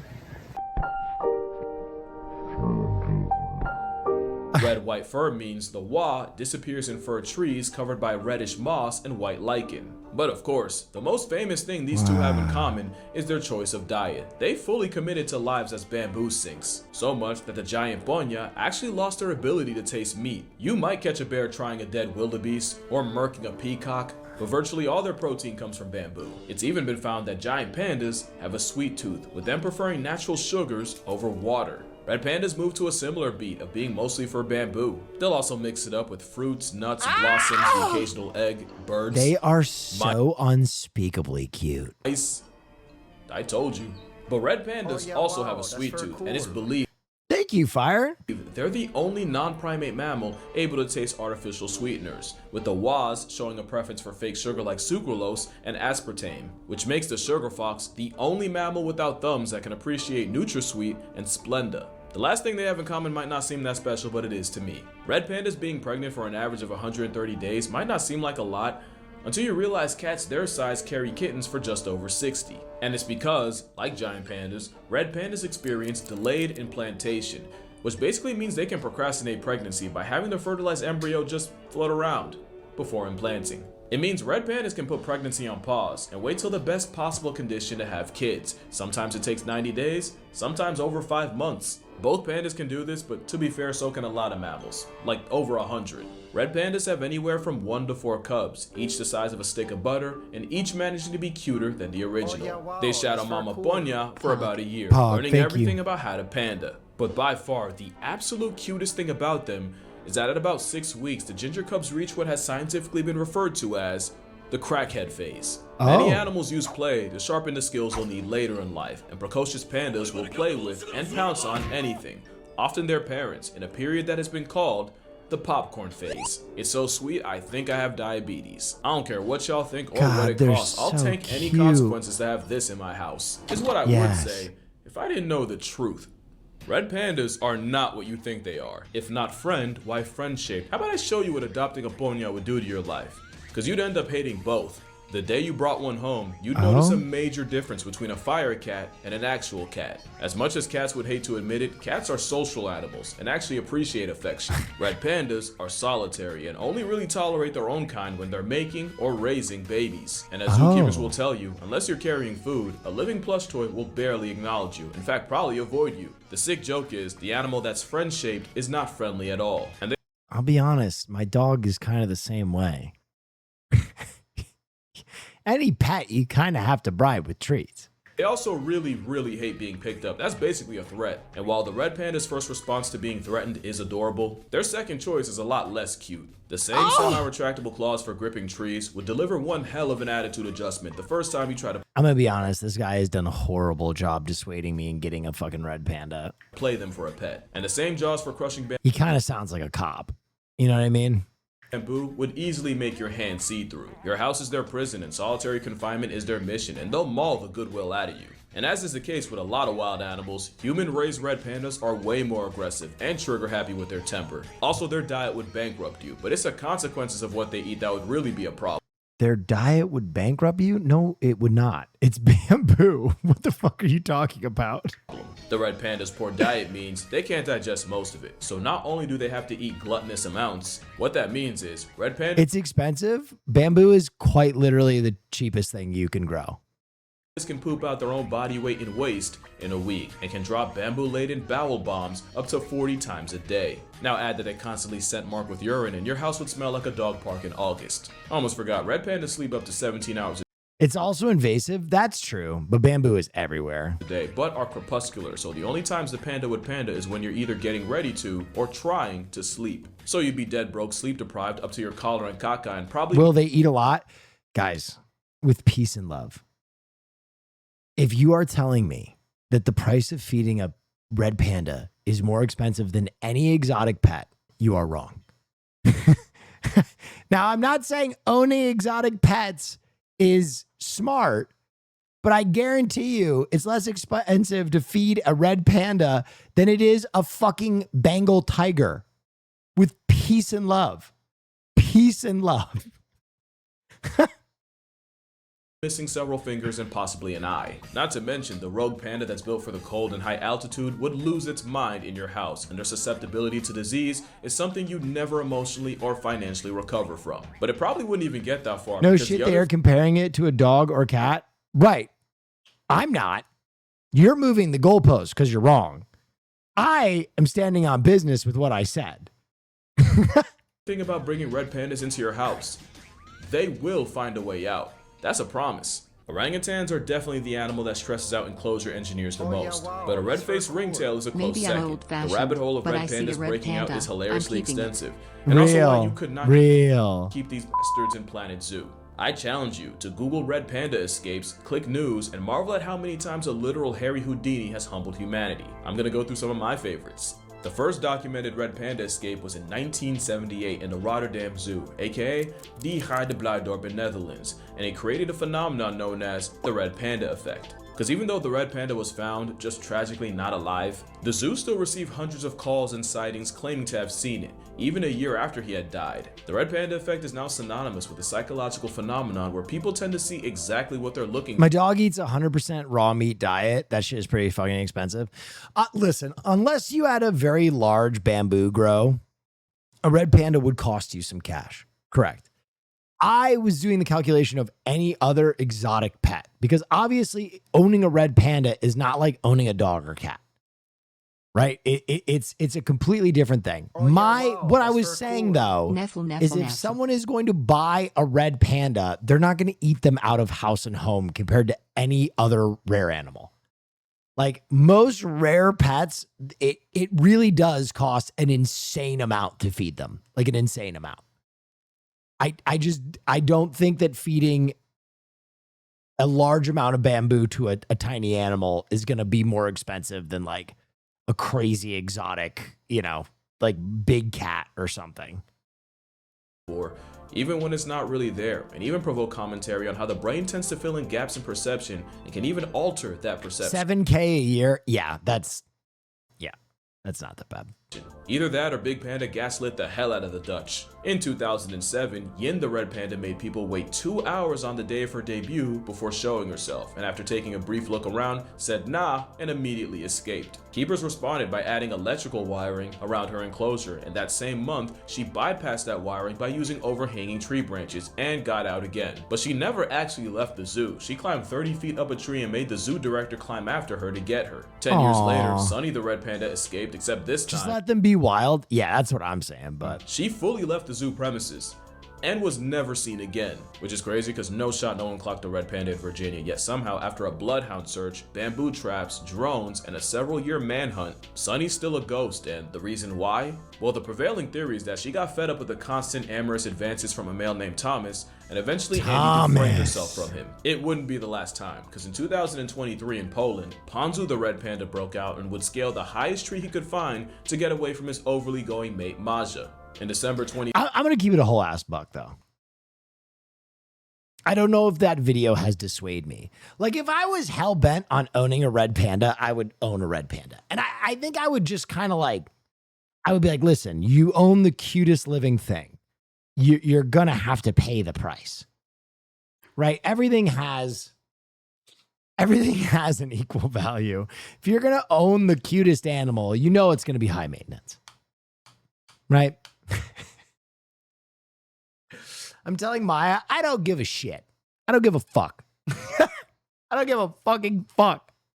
We're at war. I don't give a shit.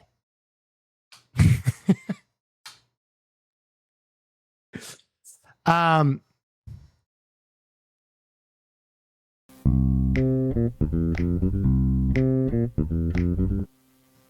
to say wah?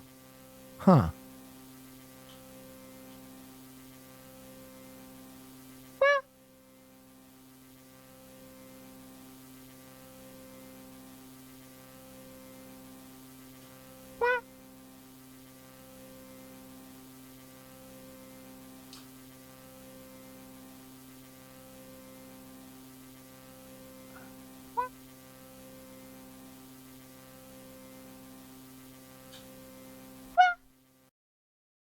Wow.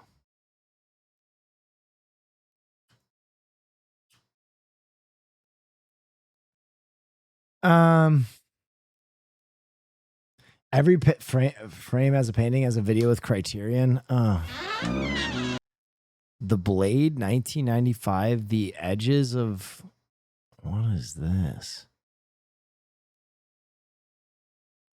I don't feel like watching this on a Sunday with peace and love. I don't want to watch anything intellectual right now.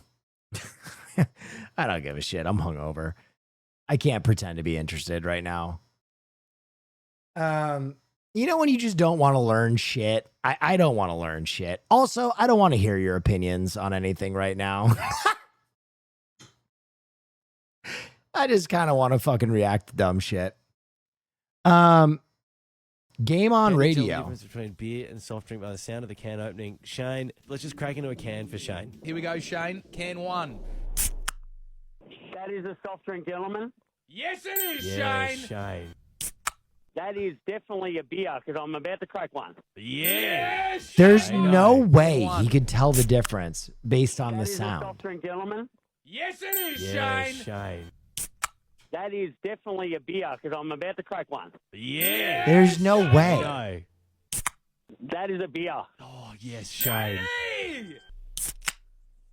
That is a soft drink. Yes. There's no way. Seriously, and I love it. Keep in mind, Shane, you get to 8 cans, you win $1,000. That is another soft drink. Shane. Shane. I'm waiting. That is a beer. It's a beer, Shane. Shane. It's a beer, Shane. It's a beer. It is. Come on. Yeah, I mean, geez, This is can this is 7. rare, Shane. That is another beer. There's no way. Shane, you've got it. Yes. So the record's held by this guy called Gary Barlow. He was the lead singer, is the lead singer for a British band called Take That, which Robbie Williams used to be in.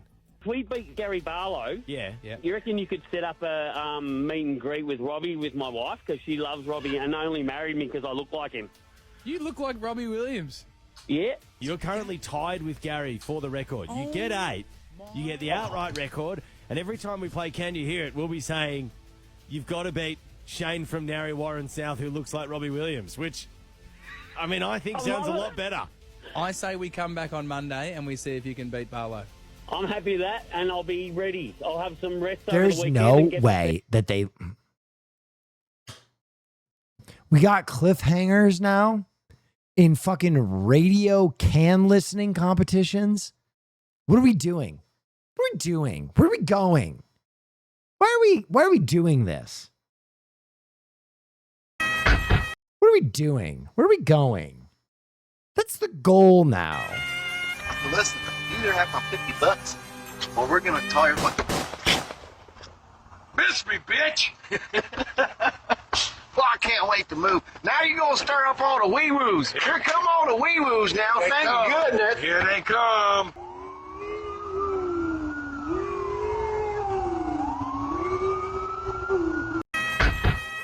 That's 100% fake. That's 100% stage. No way. Listen, you either No have my $50 or we're gonna tire my... Miss me, bitch! No, that's fake. That's 100% fake. What is this? Beer can bacon. Bacon. Bacon. Bacon. Bacon. Bacon. Bacon, bacon, bacon. What?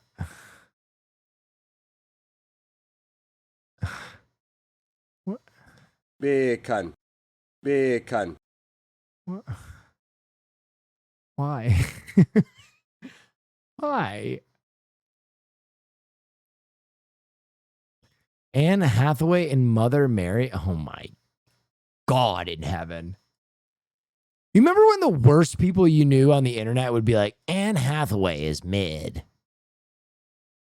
Oh my God, dude. Jesus fucking Christ. Oh yeah, wow, that's for Pray cool. for us sinners now and in the hour of our goon. Amen.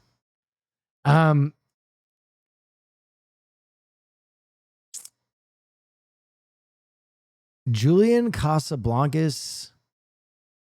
What the fuck? What is this? Wanted to see Pink Panthers playing at the same time as us. The fuck, man? They fucked us!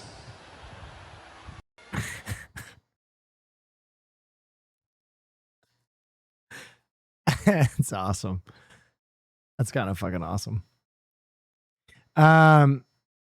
Would you rewatch Project Hail Mary this way? Let me take This bold movie app wants you to wear headphones in theaters, and Project Hail Mary is their first big swing. But if this crazy idea works, it could get people to see movies multiple times. Okay, if you grew up watching movies in the 2000s and 2010s, you got to experience one of the great joys of movie fandom that barely exists today: DVD bonus features. We're talking deleted scenes, making of featurettes, and of course, actor and filmmaker commentary tracks. With physical media declining, the commentary track has become a lost art. But the people behind the Theater Ears app are hoping to bring it back in cinemas. They've launched the Director's Experience, which is going to provide director commentary tracks on your phone that you can then sync up and listen to while you watch a movie in theaters. You'll hear the commentary through your own earbuds while the film's full audio plays in the theater, so you won't disturb anybody else. Phil Lord and Chris Miller were the first ones to sign on. Their commentary for Project Hail Mary is available now, with the major theater chains participating. And the best part is the app and commentary audio are all free. I love the idea of this because it's another way for movie fans to engage with great new films, and it encourages people to go back and see a movie again, which is good for the health of theaters. Interestingly, this wasn't the primary purpose of the Theaters app. It was built in the 2010s as a translation app to give moviegoers the option to hear English language films in Spanish in real time. So, would you go see Project Hail Mary again with a director's commentary playing in your ear? This is okay. I'm conflicted on this one because it's definitely not what I thought it was going to be. When they first said this, the first thing that I thought it was going to be was, I do think that a lot of theaters right now that I have noticed, and these are theaters in Los Angeles, so these are usually pretty nice theaters.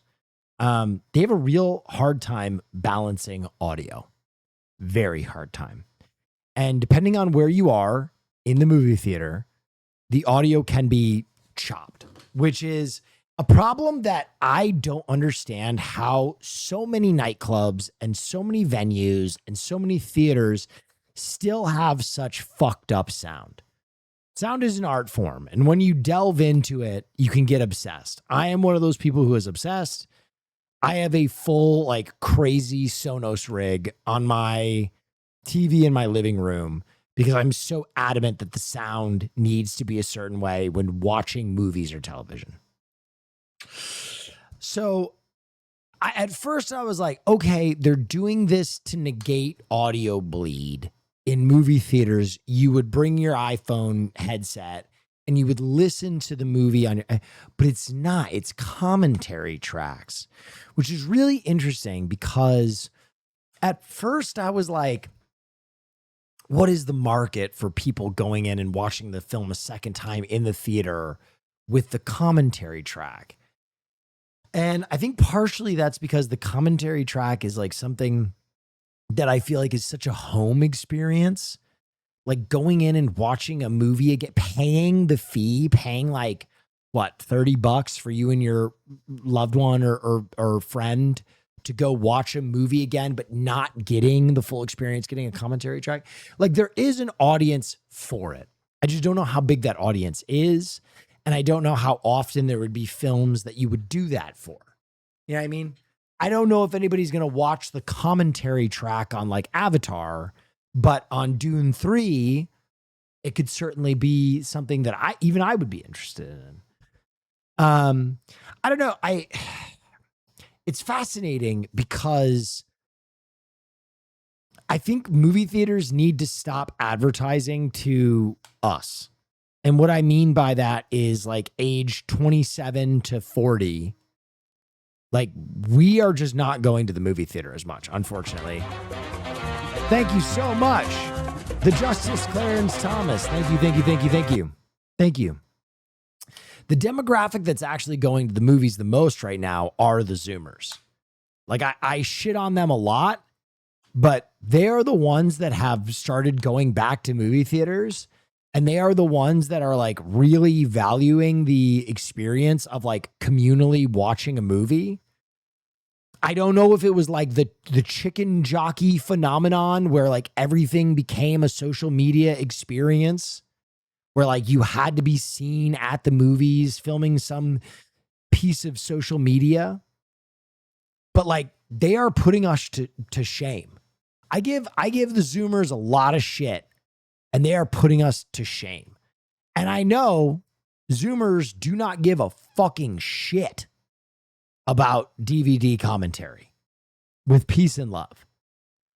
So I'm so invested in just having movie theaters do well that I don't know if this is something they should invest in.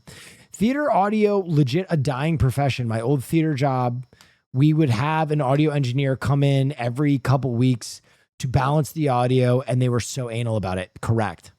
Peanut is correct. The other thing that's crazy, I don't know if you guys have ever experienced this. There have been multiple times that I have been in a movie theater and I know it's balanced wrong and I know it's the wrong level. And I'll go tell the movie theater and they'll basically go tell me to fuck myself. Like I've had that happen like 5 times, and that is the most maddening thing in the world. Where like I'll go out and like leave the theater and be like, your audio is way too low. Like you can barely hear it. Like you have to turn it up. And they're like, oh, I don't know, it's a setting. And it's like, dude, I'm in the theater. Turn it the fuck up. That's happened to me a few times, and that's. There's an AMC out in Santa Monica that like I swear to God they play their fucking movies on a JBL speaker. That shit is ass. I don't take no shit from anyone. Go ahead. Between Daredevil BA Season 2, The Boys final season, Invincible, and Maul Shadow Lord, have you any Nerd King updates and takes thus far? Also Yeah. Netflix Daredevil review and I still have to watch Sauce and Sandwich. Okay, you asked too many things. I'm gonna answer what I can.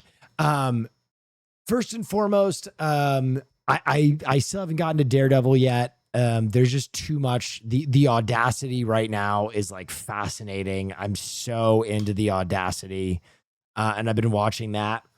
So far, my takes on those other shows, Invincible is incredible. Invincible just it seems to get better and pithier and faster and all things good. Every season, I know some people complain about the visuals, but I really am enjoying the show.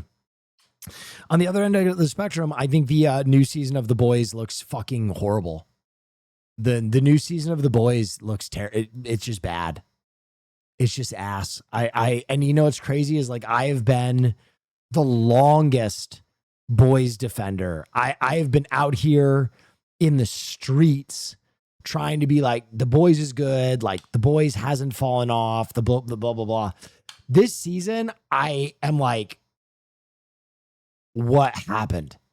All the fights are so poor explained. The fights are all horribly choreographed. Kimiko is dubbed over for some reason by a white woman, which is strange because that actress doesn't even have an accent. They just decided that I think they dubbed over her voiceovers because she has a slight lisp, which is crazy. It's a crazy thing to do. It just seems very rushed. It looks cheap.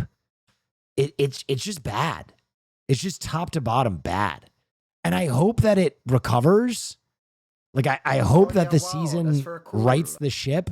But the first 2 episodes, I was like, oh my God, I am not invested in this at all. Like, it's just not good. I'm going to grab a Sprite real quick. I'm a stud. I'm ballsy.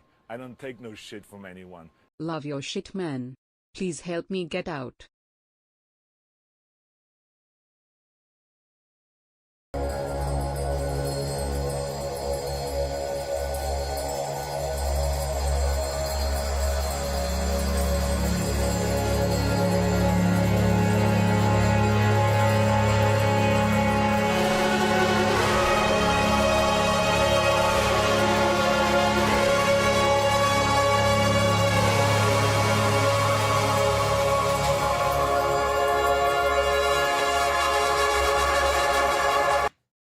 Someone said it's Karen's voice.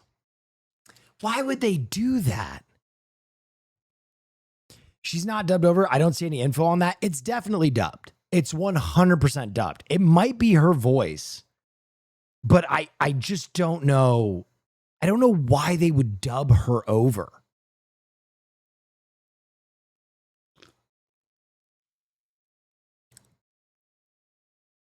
It's her voice, but it's redubbed. Why would they do? She had strep? That seems like bullshit to me. I'm sorry. That's seems like bullshit to me.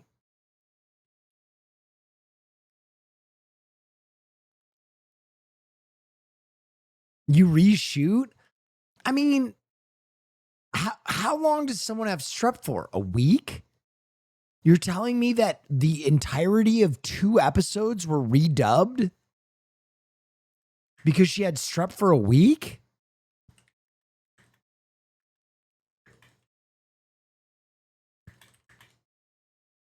Seven days, yeah.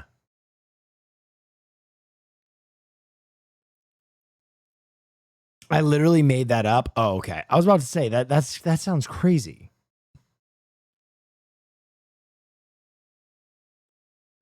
Do you think that Seth Rogen was the magic behind the earlier seasons, and now that he's doing the studio and it's not as involved, it's gone downhill? Can I be honest? Hang on, let me look up something.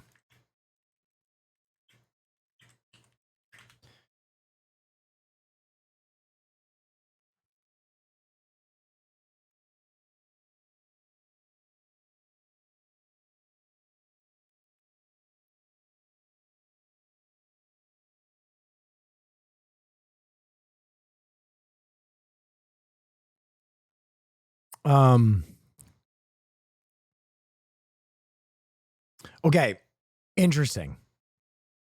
Okay, so Boys season 1 was $11.2 million per episode. Boys season 4 was $11.2 million per episode. We don't have the information on season 5 yet. Now, when you have $11 million an episode and you are using a bunch of unknown actors, you have a lot of money to make an episode. When you are on season 5 and you have to pay all that talent 10x what you did in season 1, there's a lot less money to make that show.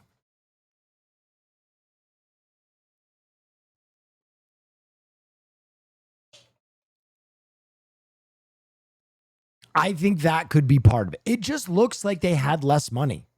I'm going to be honest. Season 5 just looks like I don't know. Again, we don't know the budget of season 5. There are rumors that it was much more expensive, but those have been denied. So I don't know.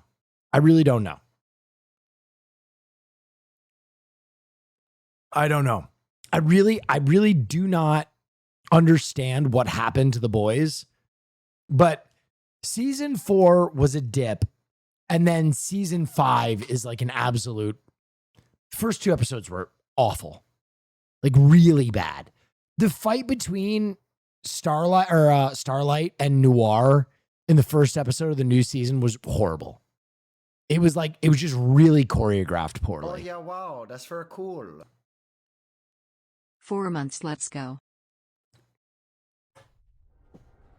Got a new roguelike for you, Bridgeburn. Oh. Huh. Interesting.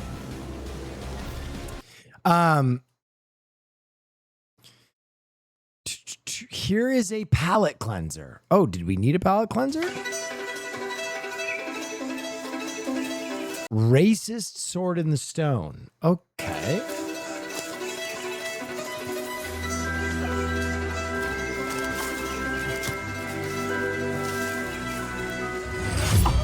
Oh, sorry.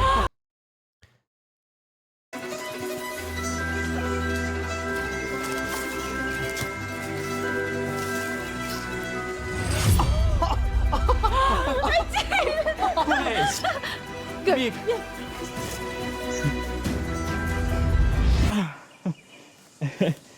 can do it.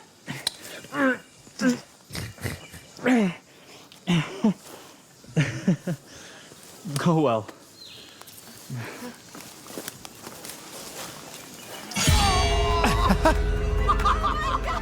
I'm worthy! I'm worthy! I'm worthy!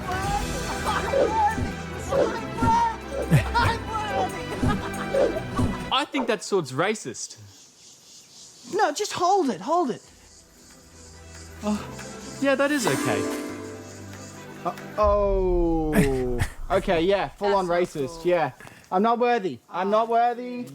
Not interested. Oh, fuck. Not worthy. Not interested.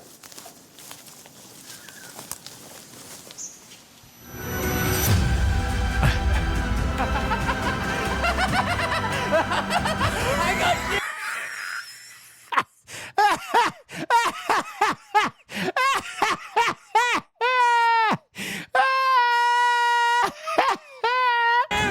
I got you bitch! That was fucking amazing. The fucking ramen hair was amazing. I love Danhausen.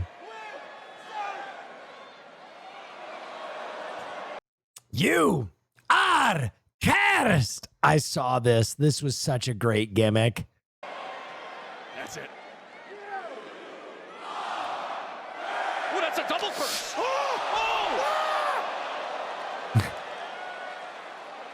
You would believe her now, What the hell was Baron. that? There was a What do you mean, what was that? It's a double curse. There was a pyro malfunction. Are you friends with him? Yeah, I hung out with Danhausen for like 2 days on set of G4. I bet when I bump into him, he'll remember me. I mean, it's like Grucci family fireworks on the 4th of July. Did you see it? No, there's a malfunction. Oh, and he pokes Miz in the eye. I love how much they've played into Danhausen's gimmick and how the WWE has totally embraced him. Between the legs of Kit Wilson. Delivers the big boot. How about it? Here is your winner, Danhausen. All right, this is an absolute disgrace that we've just witnessed. We need to get rid. Oh, hold on. Oh, Miz. Yes. Is working. Teach him a lesson, Miz. He's been trying to deal with that for weeks. Check. Oh, no.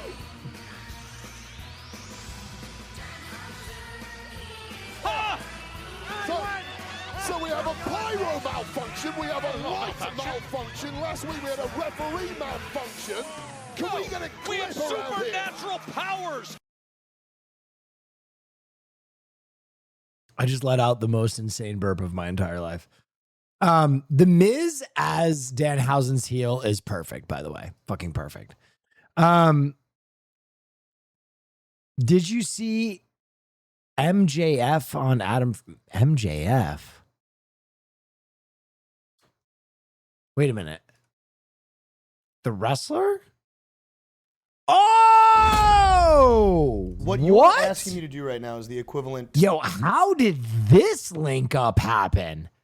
Bro, when you said that, I was like, there's no way. Like, how did this link up happen? Okay, you're out at a bar and you tell this girl you're a comedian. And what is the first thing the dumb, annoying girl asks you to do? Have sex with her. No. Tell me a joke. Oh, dog. No. Yeah.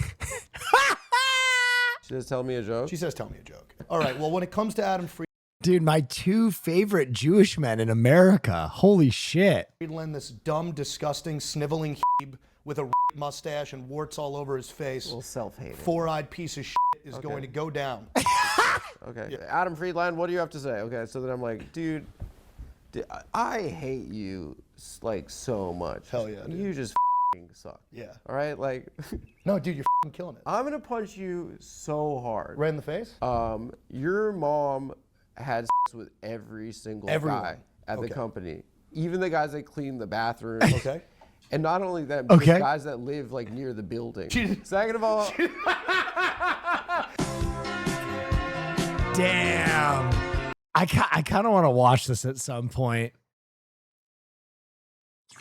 Dude, his MJF's matches with what's his name? Hangman are so fucking crazy. Let's do it now. I mean, it's an hour and 10 minutes, you guys. I don't know. That's a lot of minutes for me. All right, here's a highlight though. Let me take a look. He goes, Mr. Friedman, I'm going to be flying you out back home after the show's proceedings. Which Danhausen on the pod when? Dude, I almost don't want to have guests that I really like on the pod because I feel like they would like me less once they're on the podcast. That's why I want to start my own like late night interview so that I don't have to be afraid of talking to people. Fair, I've flown on the jet a couple times with my boss up to that point anyway. To the island. Yeah. Not to the island. Okay, sorry. To the island, as in Long Island, the only island that matters. Okay, yeah. So honestly, you know what? The podcast would be fine to have guests on if it weren't for my co-hosts and the producer and where we film and when we film and the topics we talk about. And yeah. Long yeah, Island. and there's no pedophilia going on. Little say Long Island. So Long Island. Long Island. There you go. Yeah. Perfect. So I find my boss after this pilot says this to me, and I knock on his door. He opens the door. He goes, Max. I go, that's me. I want you to know how much this means to me, the fact that you're trying to fly me back home to my dad as soon as possible after he had the heart attack. Because he did know. My boss, Tony, did know. And he goes, what the fuck are you talking about? And I go, the pilot just told, he goes, I didn't fucking book you a jet to go back home tonight. So now I go back over with one of my bosses, like one of the EVPs in the company, QT Marshall. And QT goes, so who you say hired you again? He goes, Tony Khan. Tony Khan's my boss. We go, okay, are you sure about that? And then security comes and they grab this guy, and QT goes, before the guy leaves, he goes, wait a minute. We'll let you say if you show us your pilot's license. And the guy, I shit you not, does this. I left it at home. Get the fuck out of here. So then they fucking throw, like, I guess they like throw the guy in whatever you call it, the brig or whatever. They take him fucking downtown. How did he get access to you? We still don't know how he got backstage? back there. We still don't know how he got backstage. So, to be fair though, our security team has changed since then. But, and it probably was the building security, not even AEW security fault. But they asked this guy, what were you planning on doing? And killing you? He was honest. He said he was gonna fucking abduct me. An adult man? An adult man. Holy shit. That story is actually crazy. Damn, I kind of want to watch that episode. But I'm also supposed to play games with people. There's so much I'm supposed to do tonight. There's so much I'm supposed to do tonight. Have you played the new game, Spottle Movies? You have to guess a movie and get from the hints? Okay, all right, okay, let me take a look at this. Guess a movie to start. Attributes that match the mystery film will be revealed. Keep guessing until you find the mystery film. So I start without any. Oh, green, yellow. Huh? Oh yeah, wow, that's very cool. Box office shows whammy. green, yellow. Cast.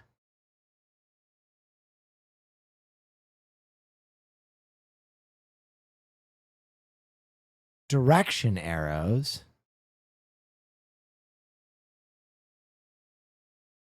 What the fuck? This sucks. Fuck this. Yeah, wow, that's very cool. I don't understand what the fuck that is. This has been going around in wrestling circles. Rhea Ripley's insane body transformation came after she revealed she had to slim down for health reasons.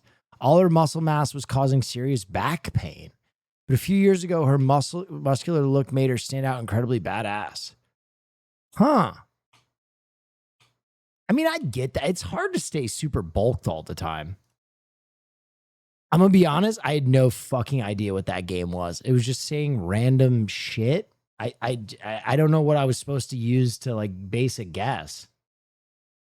Those were tips. It just said How is that a tip? It just said cast. Movies have casts. Okay. Thank you for the tip. What's your emergency? I think I just saw Frank Castle enter Bel Air Diner at 43rd and 10th. The Punisher? Are you sure? Oh, yeah. Just Yeah, guess a okay. movie for... Will, please acknowledge me. You're acknowledged. Shit. He has a gun. Trying to find a safe place. You have to narrow it down with tips like geography games? Jesus Christ. Why don't I just fucking fist my ass for fun? Geography games.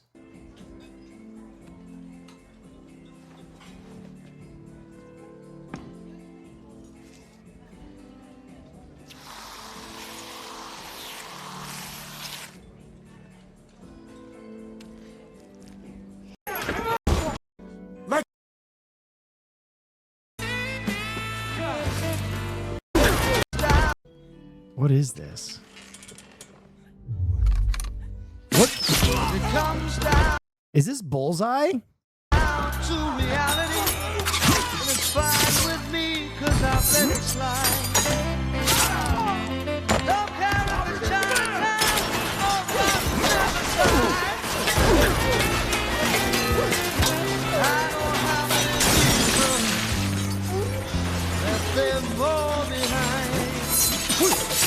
Okay, well, I haven't seen any Daredevil, so this doesn't mean anything to me.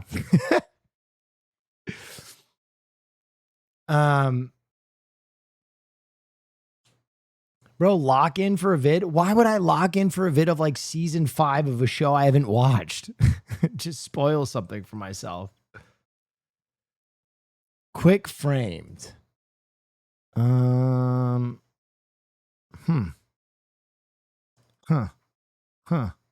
Oh. One battle. I'm in New York. All right, send that other game, the guessing game again. I guess I just have to guess random films. I'll try it again. I'm in New York.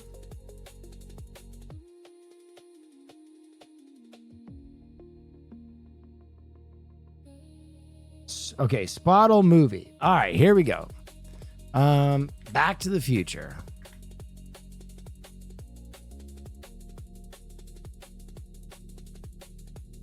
What the fuck? It just put my movie up. Okay, does this mean that it's a science fiction? And it made less in the box office. And it came out later. Great. Science fiction came out later, less in the box office. I don't fucking know. Arrival. Oh yeah, wow. PG-13 science Hey, fiction Will, drama. where can I find the P.O. box address? I really want my package in your box. It's a chat command. Okay. Drama, science fiction, PG-13 science fiction from after 2016. Fucking Avatar? No, that'd be too much box office. Okay, so it's before 2022.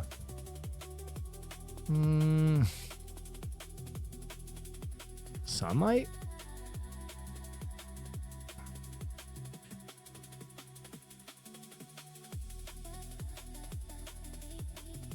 Choose a hint. 2 remaining. Cast, of course. Oh, Quiet Place.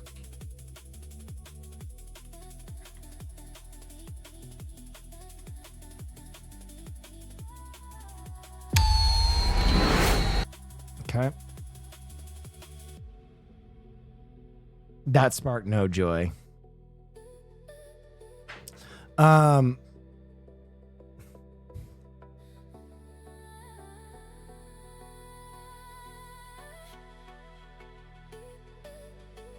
bam. Ding, ding.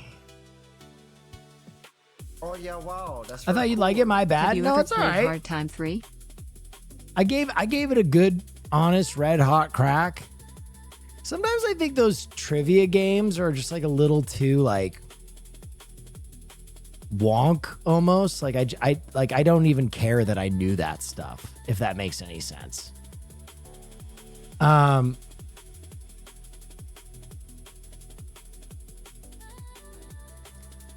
Sin to Nerdle.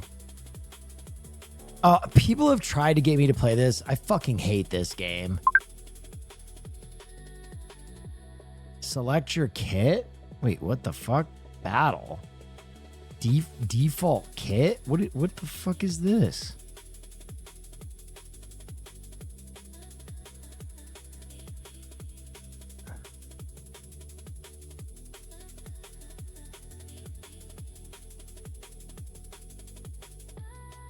Yeah, that shit sucks.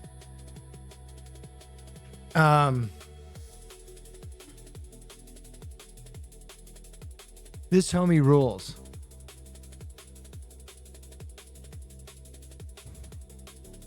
Still. Skating 4. Vans.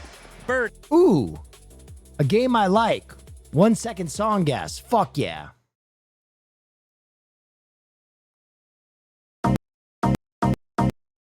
Oh.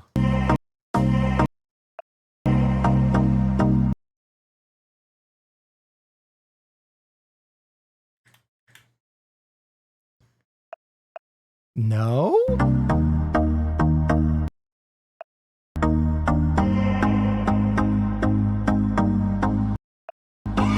I used to believe we were burning on the edge of something beautiful. I don't know the name of this song. Darkest of days.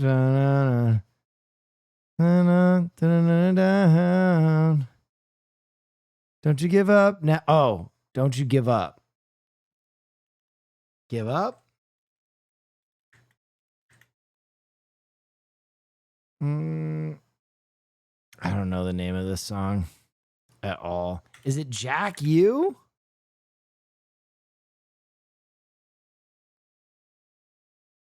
I don't know the name of this song at all.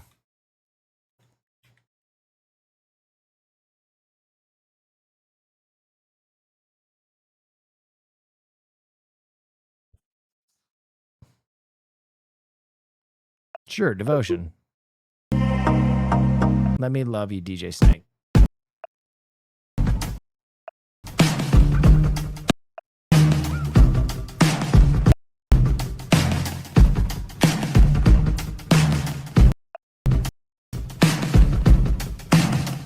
The mirror's image. Never heard that before in my life.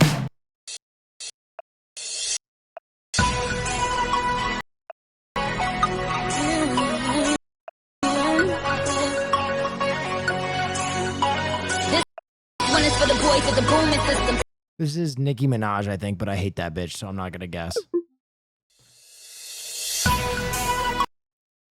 Okay.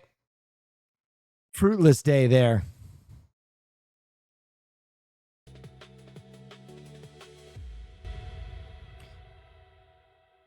New simulator game. Trailer for President Simulator. Made by 2 Ubisoft developers where you become president of the USA. Huh. Okay. I'm too hungover to pretend that I care about any of this shit today. I'm doing a really bad job pretending I care about any of this shit. I'm so sorry, guys. I'm on any other day, I'd be like, wow, I'd hold you like a unique snowflake, but I'm hungover. I couldn't give a shit about that game.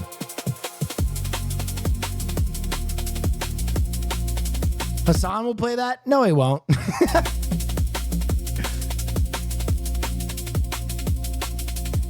This job would be great if it wasn't for the fucking customers. Will Neff tonight? Real.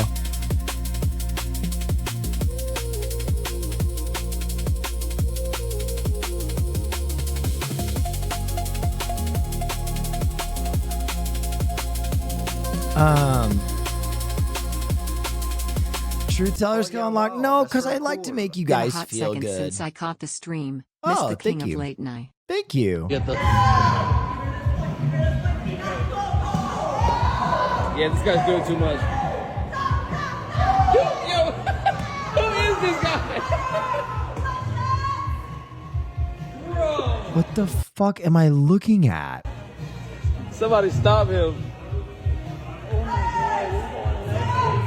Is this dodgeball? Where are they? What the fuck? Is this a liminal space?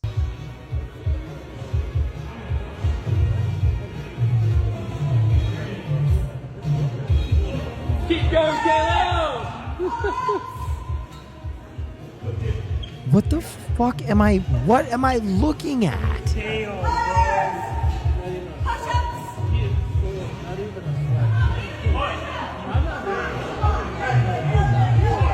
Hunter exam? What is this? Bro.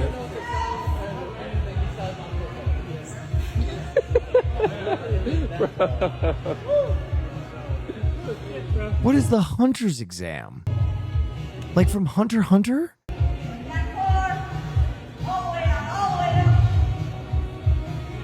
This game's running for Leon's here.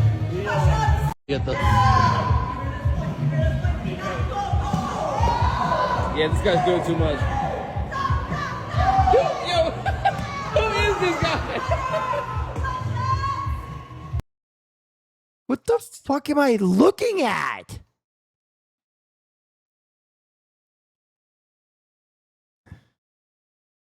Tip to tip redux, Awaken Will. AZ.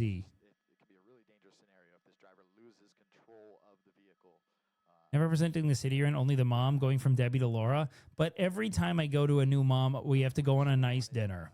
Like a cute one. It's not actually, but like I'll take them to a night. We'll get like a really nice dinner and I'll thank them, and that'll be the end of the of the season. And I do mom to mom until I go all the way around the world. And I do it with Will Neff. But Will calls it dad to dad. Right. And we take them all out together and we do the mom to mom, dad to dad thing where we once a quarter do a 2-week motorcycle stretch where we gun it from one mom to the next. Right. One set of parents to the next. Wow. Wow. Increíble. Fucking moms and dads. Will, did you see that little Will got his plushie? Yeah, we were talking about it earlier. That made me feel really good. That put a smile on my face. I think you'll be surprised. I mean, all of these links tonight have been surprising. Okay, you sent the same skateboarding link from earlier that I opened and closed. I'm certainly surprised you tried it again. Cover boy.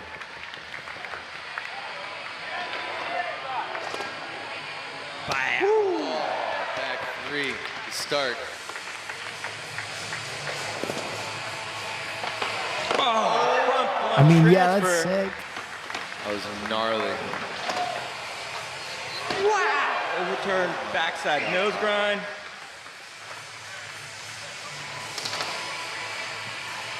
I mean, he's way gnarlier than I thought he would be. I'm not gonna lie. When you sent it to me, and I just saw a second of the clip, I was like, "Oh boy, What is Oh, this yeah, chatter wow, sending that's me? very cool. Wicked. But he's wicked. Big tail.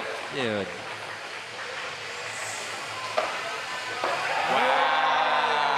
God.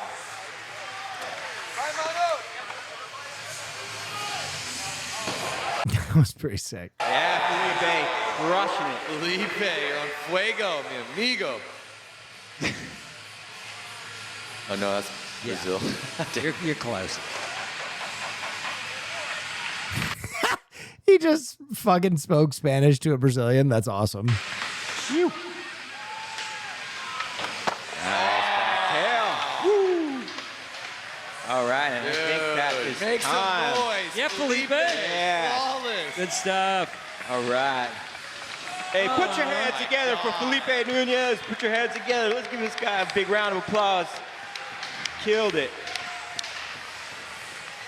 He said, I know how Tampa works. Yeah. I said, I know how Tampa is. We usually save that for the finals, but it's all good. That's true. Oh, my Lord. 50. Wow. I'm in the city. That dude rules. Dude. Felipe. That dude killed it.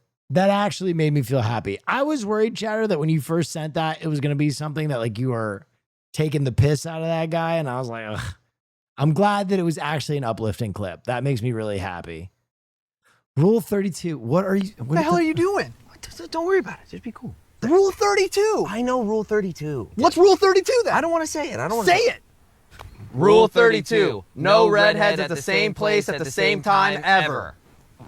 I know Rule 32. What are you doing then? Blake Griffin's going to be pissed. Don't bring BG into this. He's always watching. You still believe in Blake Griffin? Of course I believe in Blake Griffin. Big Sunscreen made up Blake Griffin in a lab to make gingers think you can be black and dunk. Are gingers not black? No, definitely not. Oh, I got to delete some stuff. Just let me sit out here, man. It'll be cool. Two gingers in the sun at the same time. This is crazy. If we sit together long enough, things happen. What? I don't know, but I don't want to find out either. Why are you're screaming? You're drawing attention to us. People are gonna think we have anger issues. We do have anger issues. I know. This is crazy, dude. You're blowing up our spot, dude. This is my favorite park. This is your favorite park? Yeah, I come here all the time. Look at it. They got the thing. Christ almighty, man. Shouldn't you be at work? What are you talking about? Are you not the Wendy's logo? Oh, gee. You like Wendy's? What is this? Wendy's nuts are in your mouth. You walked right into that, dude. Holy crap. You're an insane person. Yeah, well, this is why people think we're insane. You better stop talking to me like that. Or what? I'm gonna knock those fucking freckles off your face. Ow! You're being so dramatic. You know that we feel more pain. We feel less pain. That's our whole thing. We feel less pain. We need more anesthesia. I feel more pain. Ow! You probably don't even have red pubes. You probably don't even match the fucking drapes. What are you talking? I'm Sue Wooing right now, dude. I'm red head to toe. Yeah, my ass. Literally. I have never heard that. I have heard so many redhead things. I have never heard I'm Sue Wooing. I'm red head to toe. My ass is redder than your pubes. What are you talking about? My ass is disgusting and red, dude. My lady hates it. Oh, you got a girlfriend? Yeah. Not a redhead, right? Of course not. I'm not inbreeding. Okay, good. This is why we can't donate to sperm banks. Maybe someone just told you that. No, it's a real thing. I Googled it. My mom sent me an article about it. I just want to sit out here, get my 10 minutes of UV so I don't get depressed and I can go back inside. It's unbelievable. What do you even do? Go, leave, by the way. Leave. I'm sun-maxing right now. I got like 5 more minutes before I'm out of here, dude. Yeah, I got like, 3 more minutes realistic. We should probably leave at the same time. It's pretty, kind of a wicked UV index here. Yeah, I actually didn't want to say anything. I'm glad that you brought it up. This is nigh on 7. You think it's 7 right now? It's at least 7. You think it's nigh on 7 right now? It might be nigh on 7. You think this is nigh on 7? I was thinking like 6. Yeah. We should probably both get out of here. What do you got on right now? Nothing. I'm raw dogging. You're day walking right now? Yeah. You got no sunscreen on? No. My therapist says it's a form of self-harm. You don't need any more freckles. I don't even care anymore. I mean, either way, I do have to get out of here. My time is up. Yeah, I gotta go to the gym. Yeah, me too. What gym are you going to? South Congress. Fuck! I have auburn hair. Does it count as ginger or is it stolen valor? I mean, I kind of think like if you are covered in freckles like this, no matter what shade of like red your hair is, you're basically like a ginger. You know what I mean? You're not like a redhead, but you're a ginger. If you have like sun allergen, if you like burn in the sun immediately, if you have a bunch of freckles, you're ginger. Can not white people be ginger? Absolutely. 100%. This will make you laugh. Is this umpire nuts guy again? Everybody walk away for a minute. Go! Stay alive, Ryan. Good job, bud. This clip always brings me joy. Now this chatter knows what I'm looking for. Ryan. This chatter knows exactly what I'm looking for. No obscure self-home cooked parasocial joke where like it starts with like, hey, Will, have you ever shaved your nuts? And then it's like a clip of like a nut vendor in Turkey. And I have to like, I'm like, what the fuck are you talking about? This is it. He just says, hey, Will, I know you'll like this one. It's just a man getting struck in the testicles. Nothing to decode, nothing to interpret, just good, clean American fun.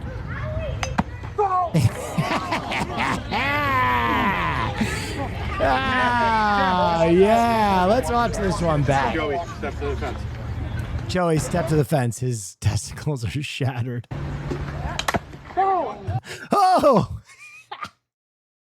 The best part is that it happens 3 times. Like this hurt. His testicles are hurt. And he pulls it together and he goes, all right, pull it together, Phil. These kids are counting on you.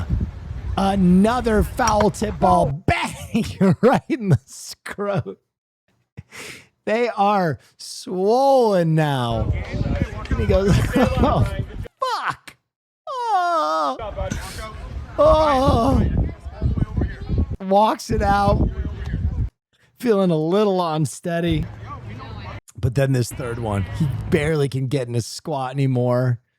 His testicles have turned hydrocephalic. They're as big as a fucking grapefruit. The crowd groans. He goes down in the fetal position. A dad comes out and goes, get away from him. Joey, step to the fence. Just go for a walk. Joey, get out of here. We got to ice down his nuggets. Oh, that's good shit. That is good. Hey, I'm back on track after that one. Another angle? Hans Moleman Productions presents Man Getting Hit by Football. It works on so many levels.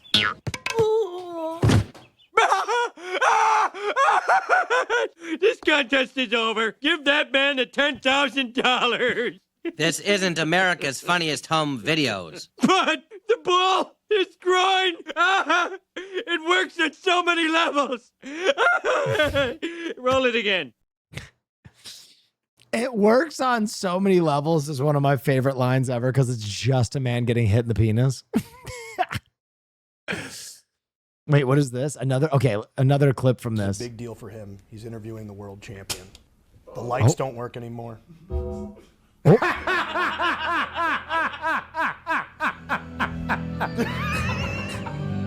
Very nice. Very nice. Wow. The problem is you look more like a ranch hand with the hat on than look the like a Undertaker. rabbi. A rabbi, yeah, that's another one. You're just missing the Pesach. Okay. This is a big deal for him. He's interviewing the world champion. The lights don't work anymore. That is a good fucking bit. That is a good fucking bit. Can this guy hang out? Remember, can this guy hang out at Remember Who You Are night? We already did Remember Who You Are night.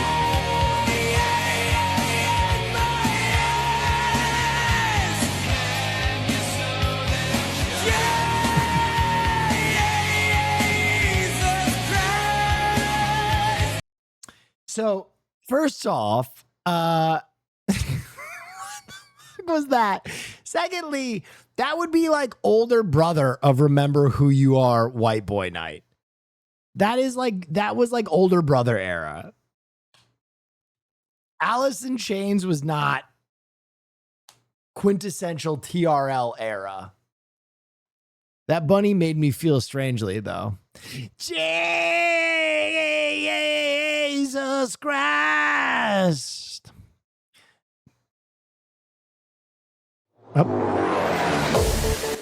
Arby's French Dip Royale. Oh, we're speed running this because this sandwich is gonna suck to high shit. Medium bombs is $7.49, or you can make it a medium combo for $12.09. Only roll the.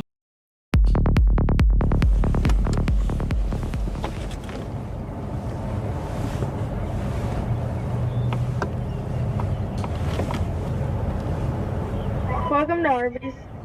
Yeah, can I get 5 French Dip Royales?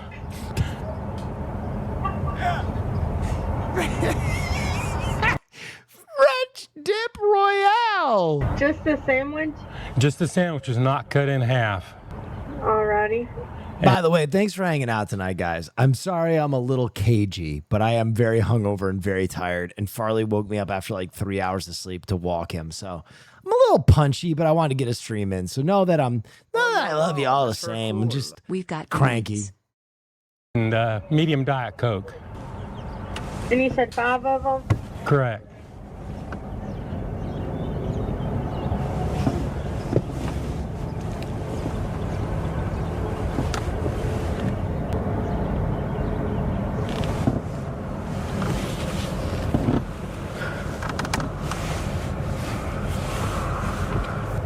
Okay, and you said a medium Dr. Pepper? No Diet Coke. Diet Coke. Anything else? That's all I need. $46.43. Thank you. $50 fucking dollars. $50 fucking dollars. What did we do to ourselves? $50 fucking dollars?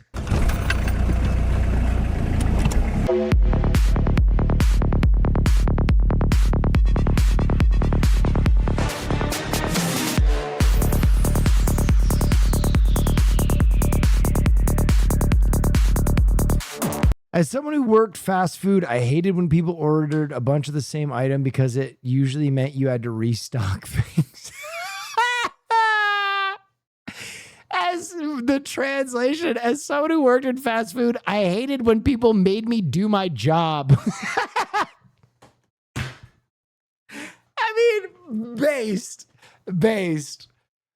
Listen, I worked at a snack bar once. I get it.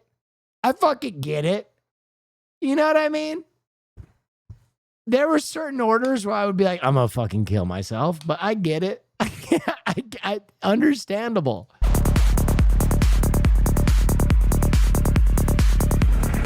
I've got my French dips. Let's pull off to the side and do the Joe is hungry temperature test. You don't get it? I mean, yes, I do. I worked at a fucking snack bar. Okay, so I've told you guys this before. From the time I was 13 till the time I was 22, I would teach tennis all summer, like all day. I ran like a tennis camp. And then in between the hours that I was coaching, I ran a snack bar.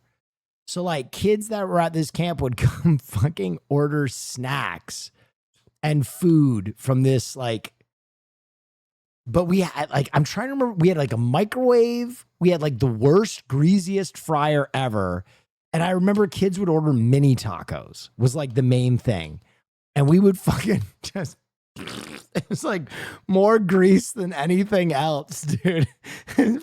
Misery. Holy shit, dude. What a time to be alive.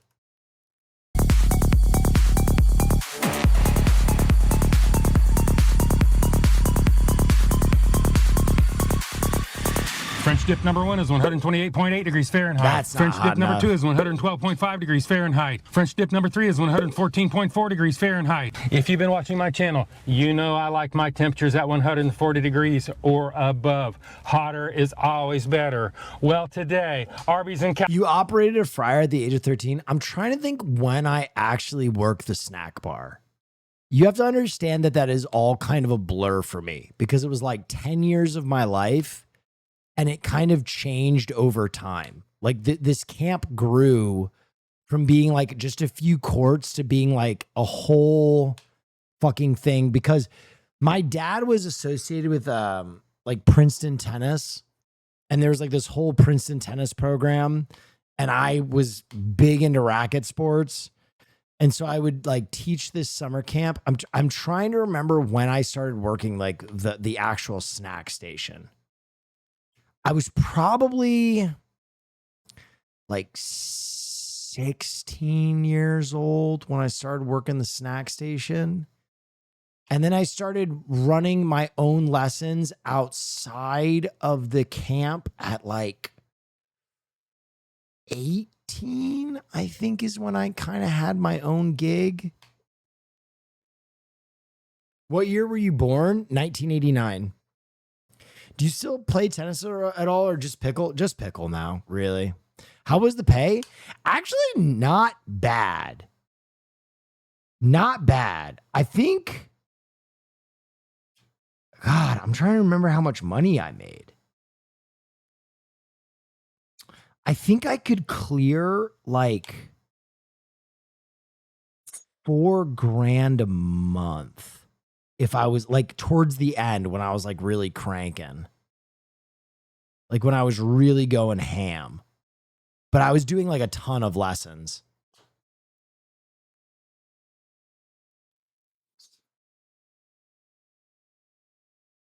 Back then, that was solid. Yeah, I mean, but I was on the court just so you know, if you ever go to like your local tennis courts and you see a guy with like a sombrero with like the fucking surfer block on, like just feeding balls all day, that was me. So I remember I would teach like a class in the morning before this summer camp. And then I would do this summer camp all day. And then I would, after the summer camp, usually do privates again. And then I would do privates on the weekend, private lessons. And the reason that I was working so much is there was this dude named Jose who ran like the part of the Princeton tennis program. And he was like a hustler. And he would just like book gigs, and I basically would pay him a percentage. Like he would get paid and I would get paid a percentage of like what he was making. But like it depended on how much I was teaching. When I was older, I would teach more because I was trying to make money. Like I remember I bought my first car with like the money that I made teaching tennis. But again, it was only like the summer months that I was really working. So it was like 2-3 months that I was working and then it was gone. Will and hot moms on the tennis court? No. It was majority first or second generation immigrant parents from like China and India who were like trying to raise like the next Tiger Woods. And I would always feel like really bad for these kids because like some kids, they would just drop their kids off.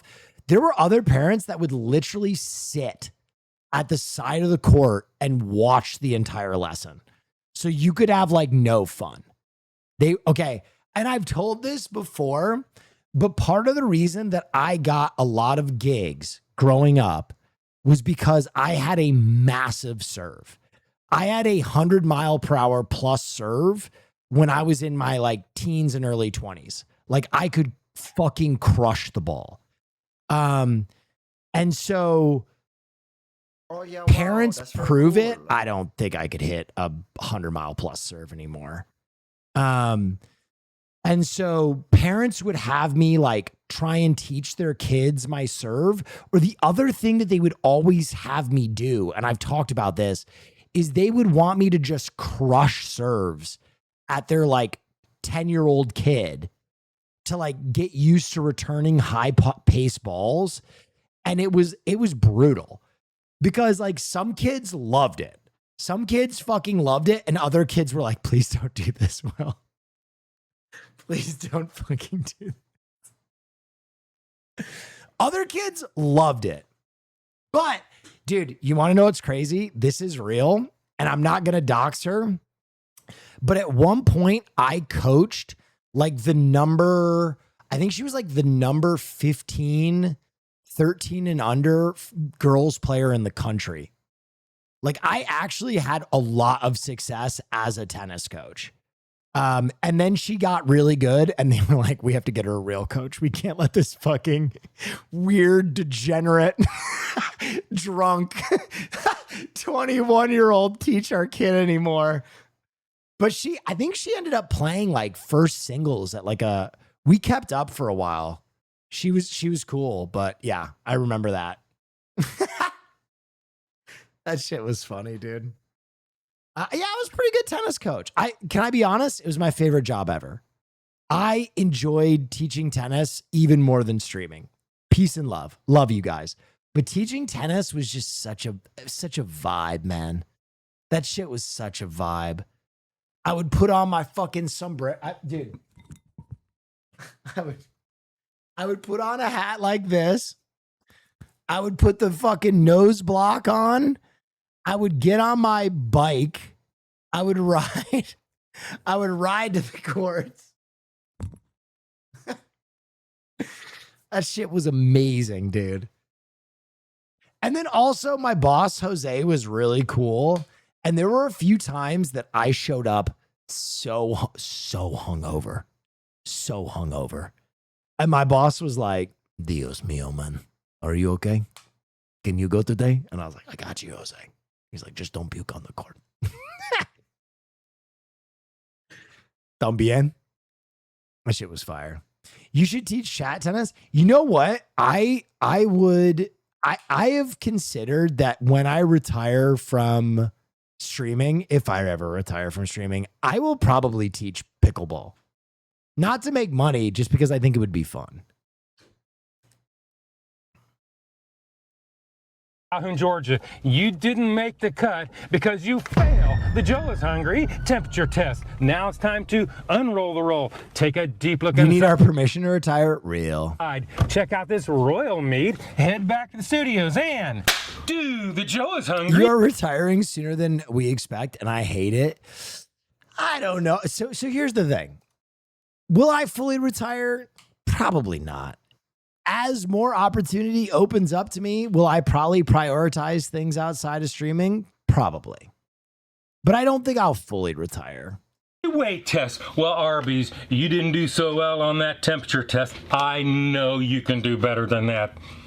Also, I'm going to take off for the weight of the au jus because it appears to be part of the serving weight.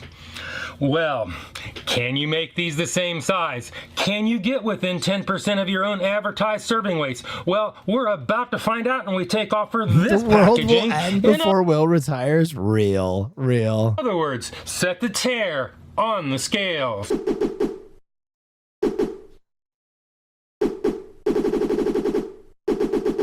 I'll only let you retire after 5 seasons of Dimension 20, inshallah. God willing.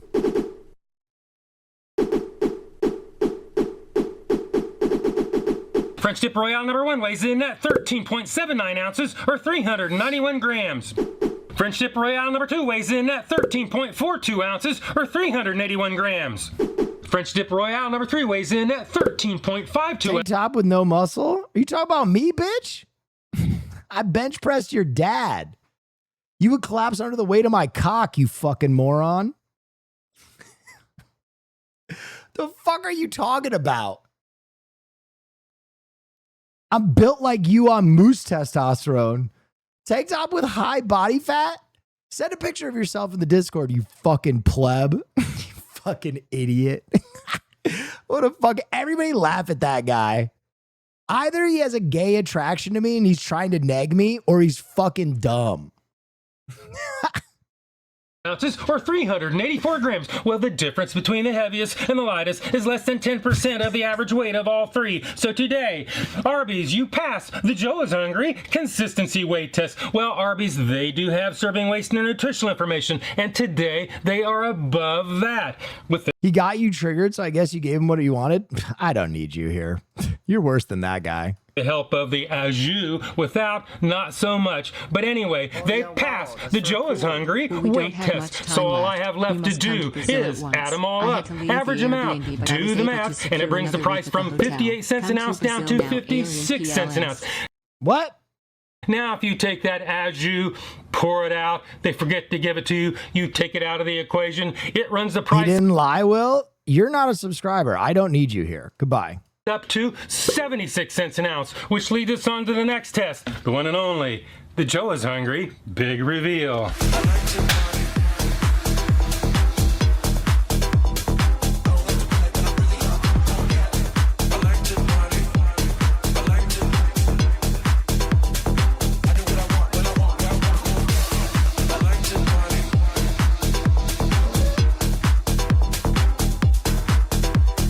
This looks like ass.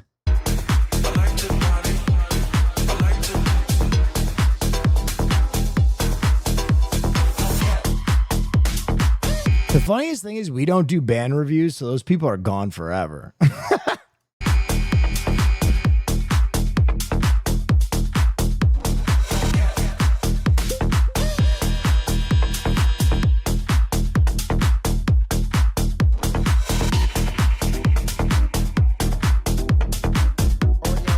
That looks miserable. WTF is this?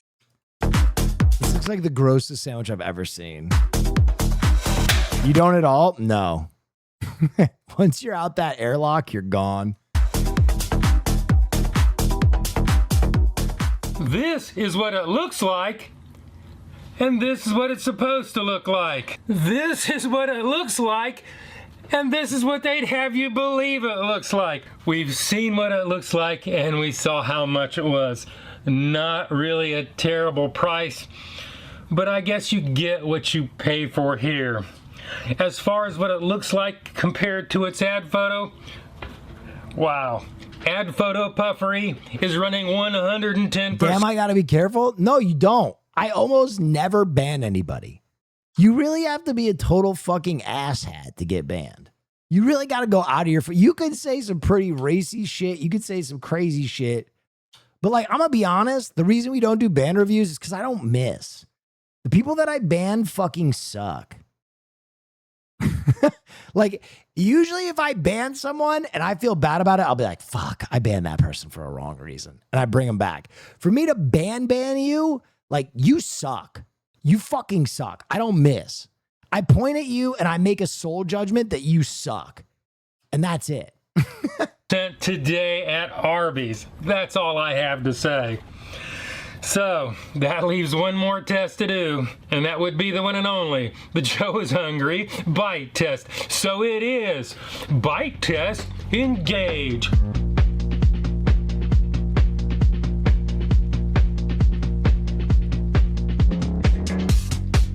Bam, bam, bam.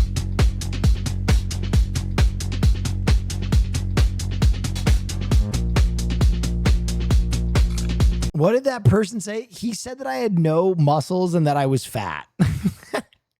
Even though he's probably the fattest, most disgusting human being on the planet. Literally, of all the streamers to come after, you come after the guy like who spends his entire life working out. It's like, come on, man. The fuck are you even talking about? What the fuck are you even talking about?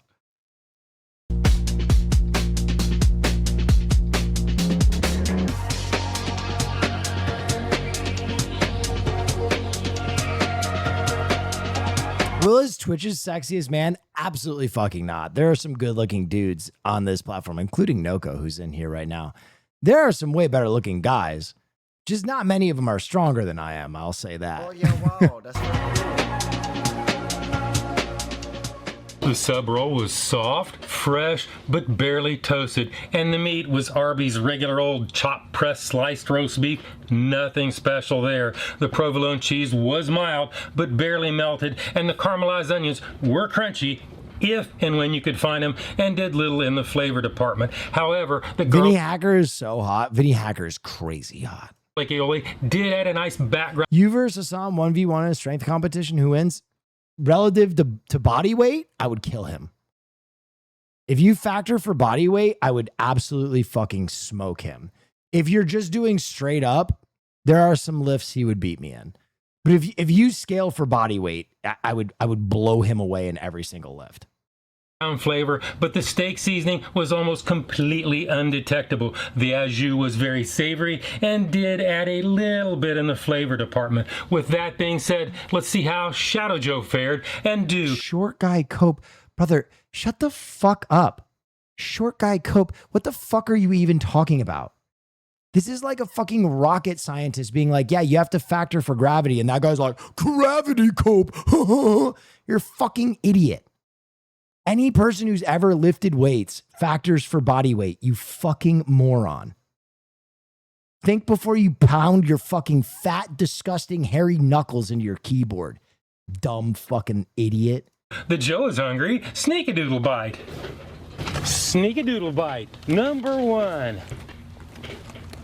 I can hear that guy's fucking Cheeto fingers hitting the keyboard and leaving dust on it. Disgusting. Sneak-a-doodle bite. Number 2. Sneak-a-doodle bite. Number 3. Literally fucking leaving. I bet he has to turn his keyboard over like this every once in a while and shake the fucking knuckle hairs out of it. Gross fat fuck.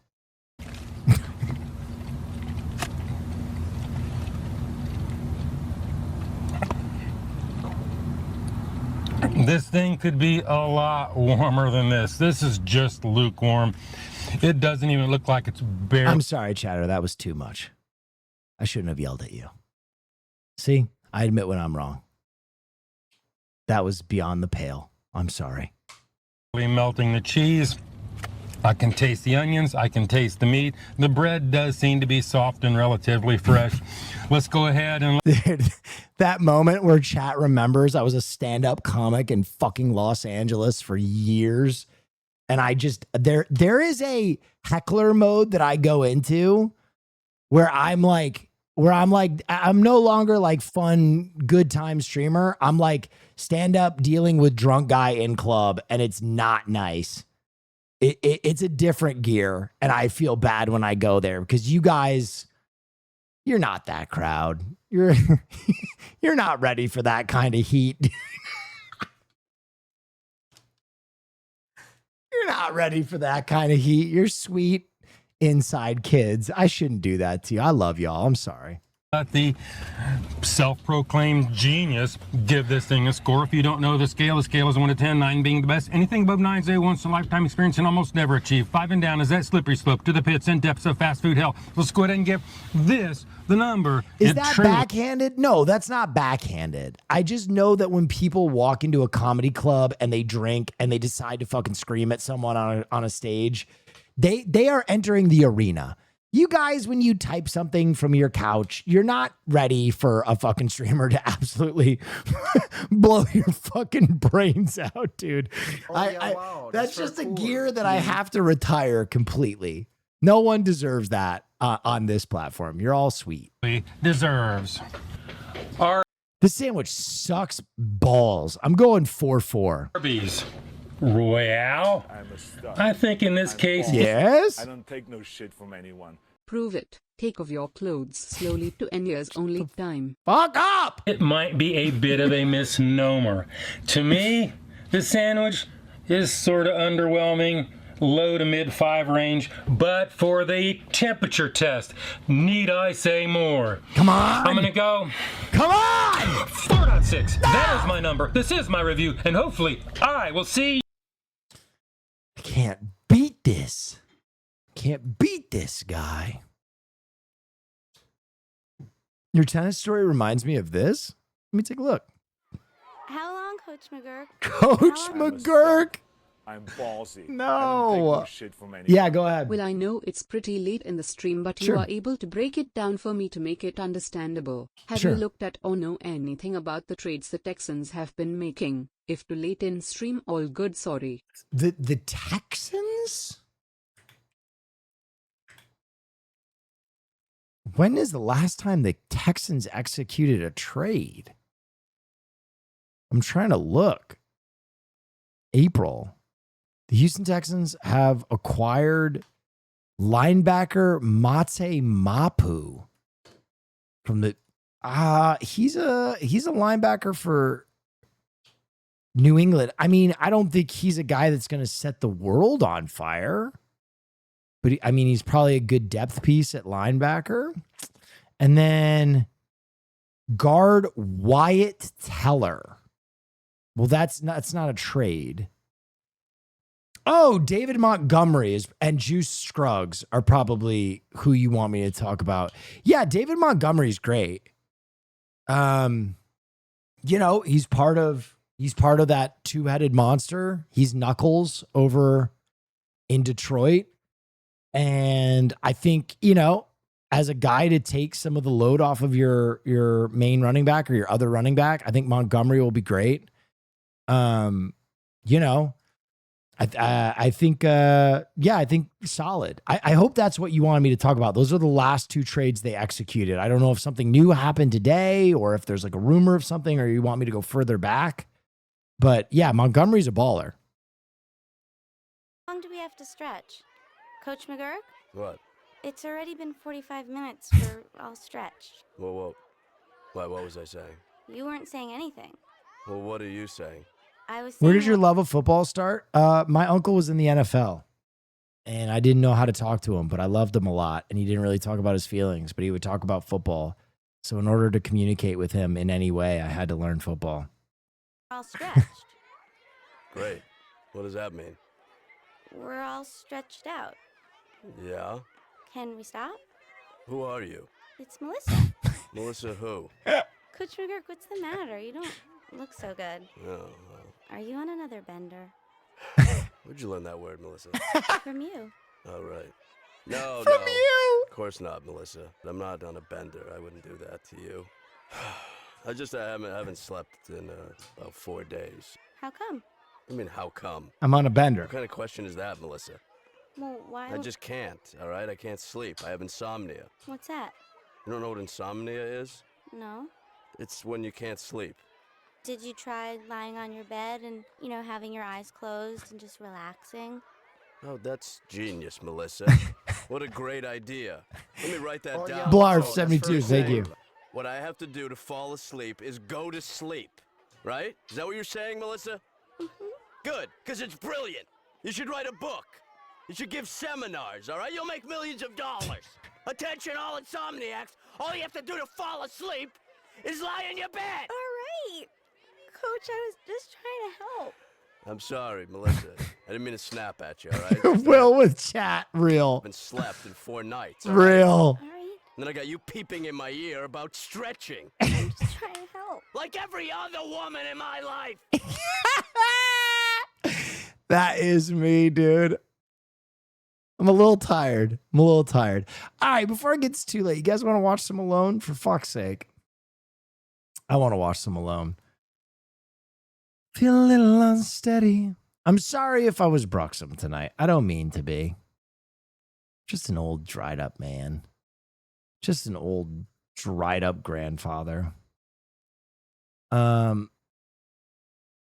this it? What is this? Oh, nope. Where's my link? Where's my link? Where's the beef? Fuck. Got it. I feel a little unsteady. I wish you would yell at us more, to be honest. Listen, here's what I'll say about that.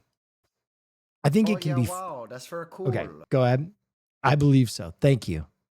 Here's what I'll say about yelling at you. And I'm going to pull the episode up while we're doing this. Here's the deal.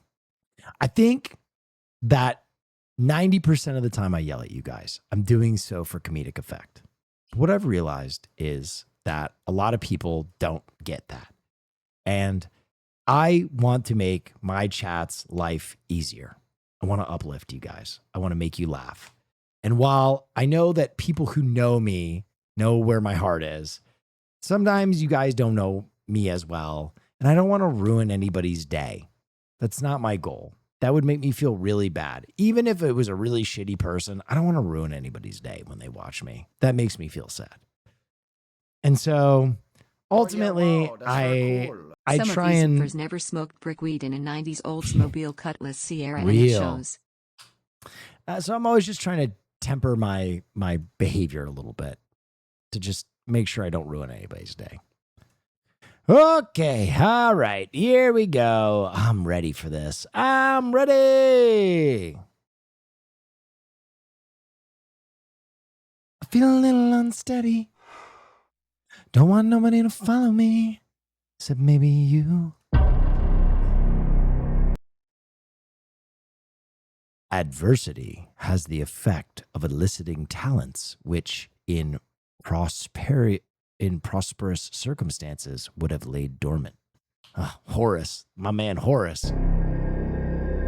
Oh my God, a golden Kappa train. Hold on, wait a minute. I want one of those. Let me get one of these.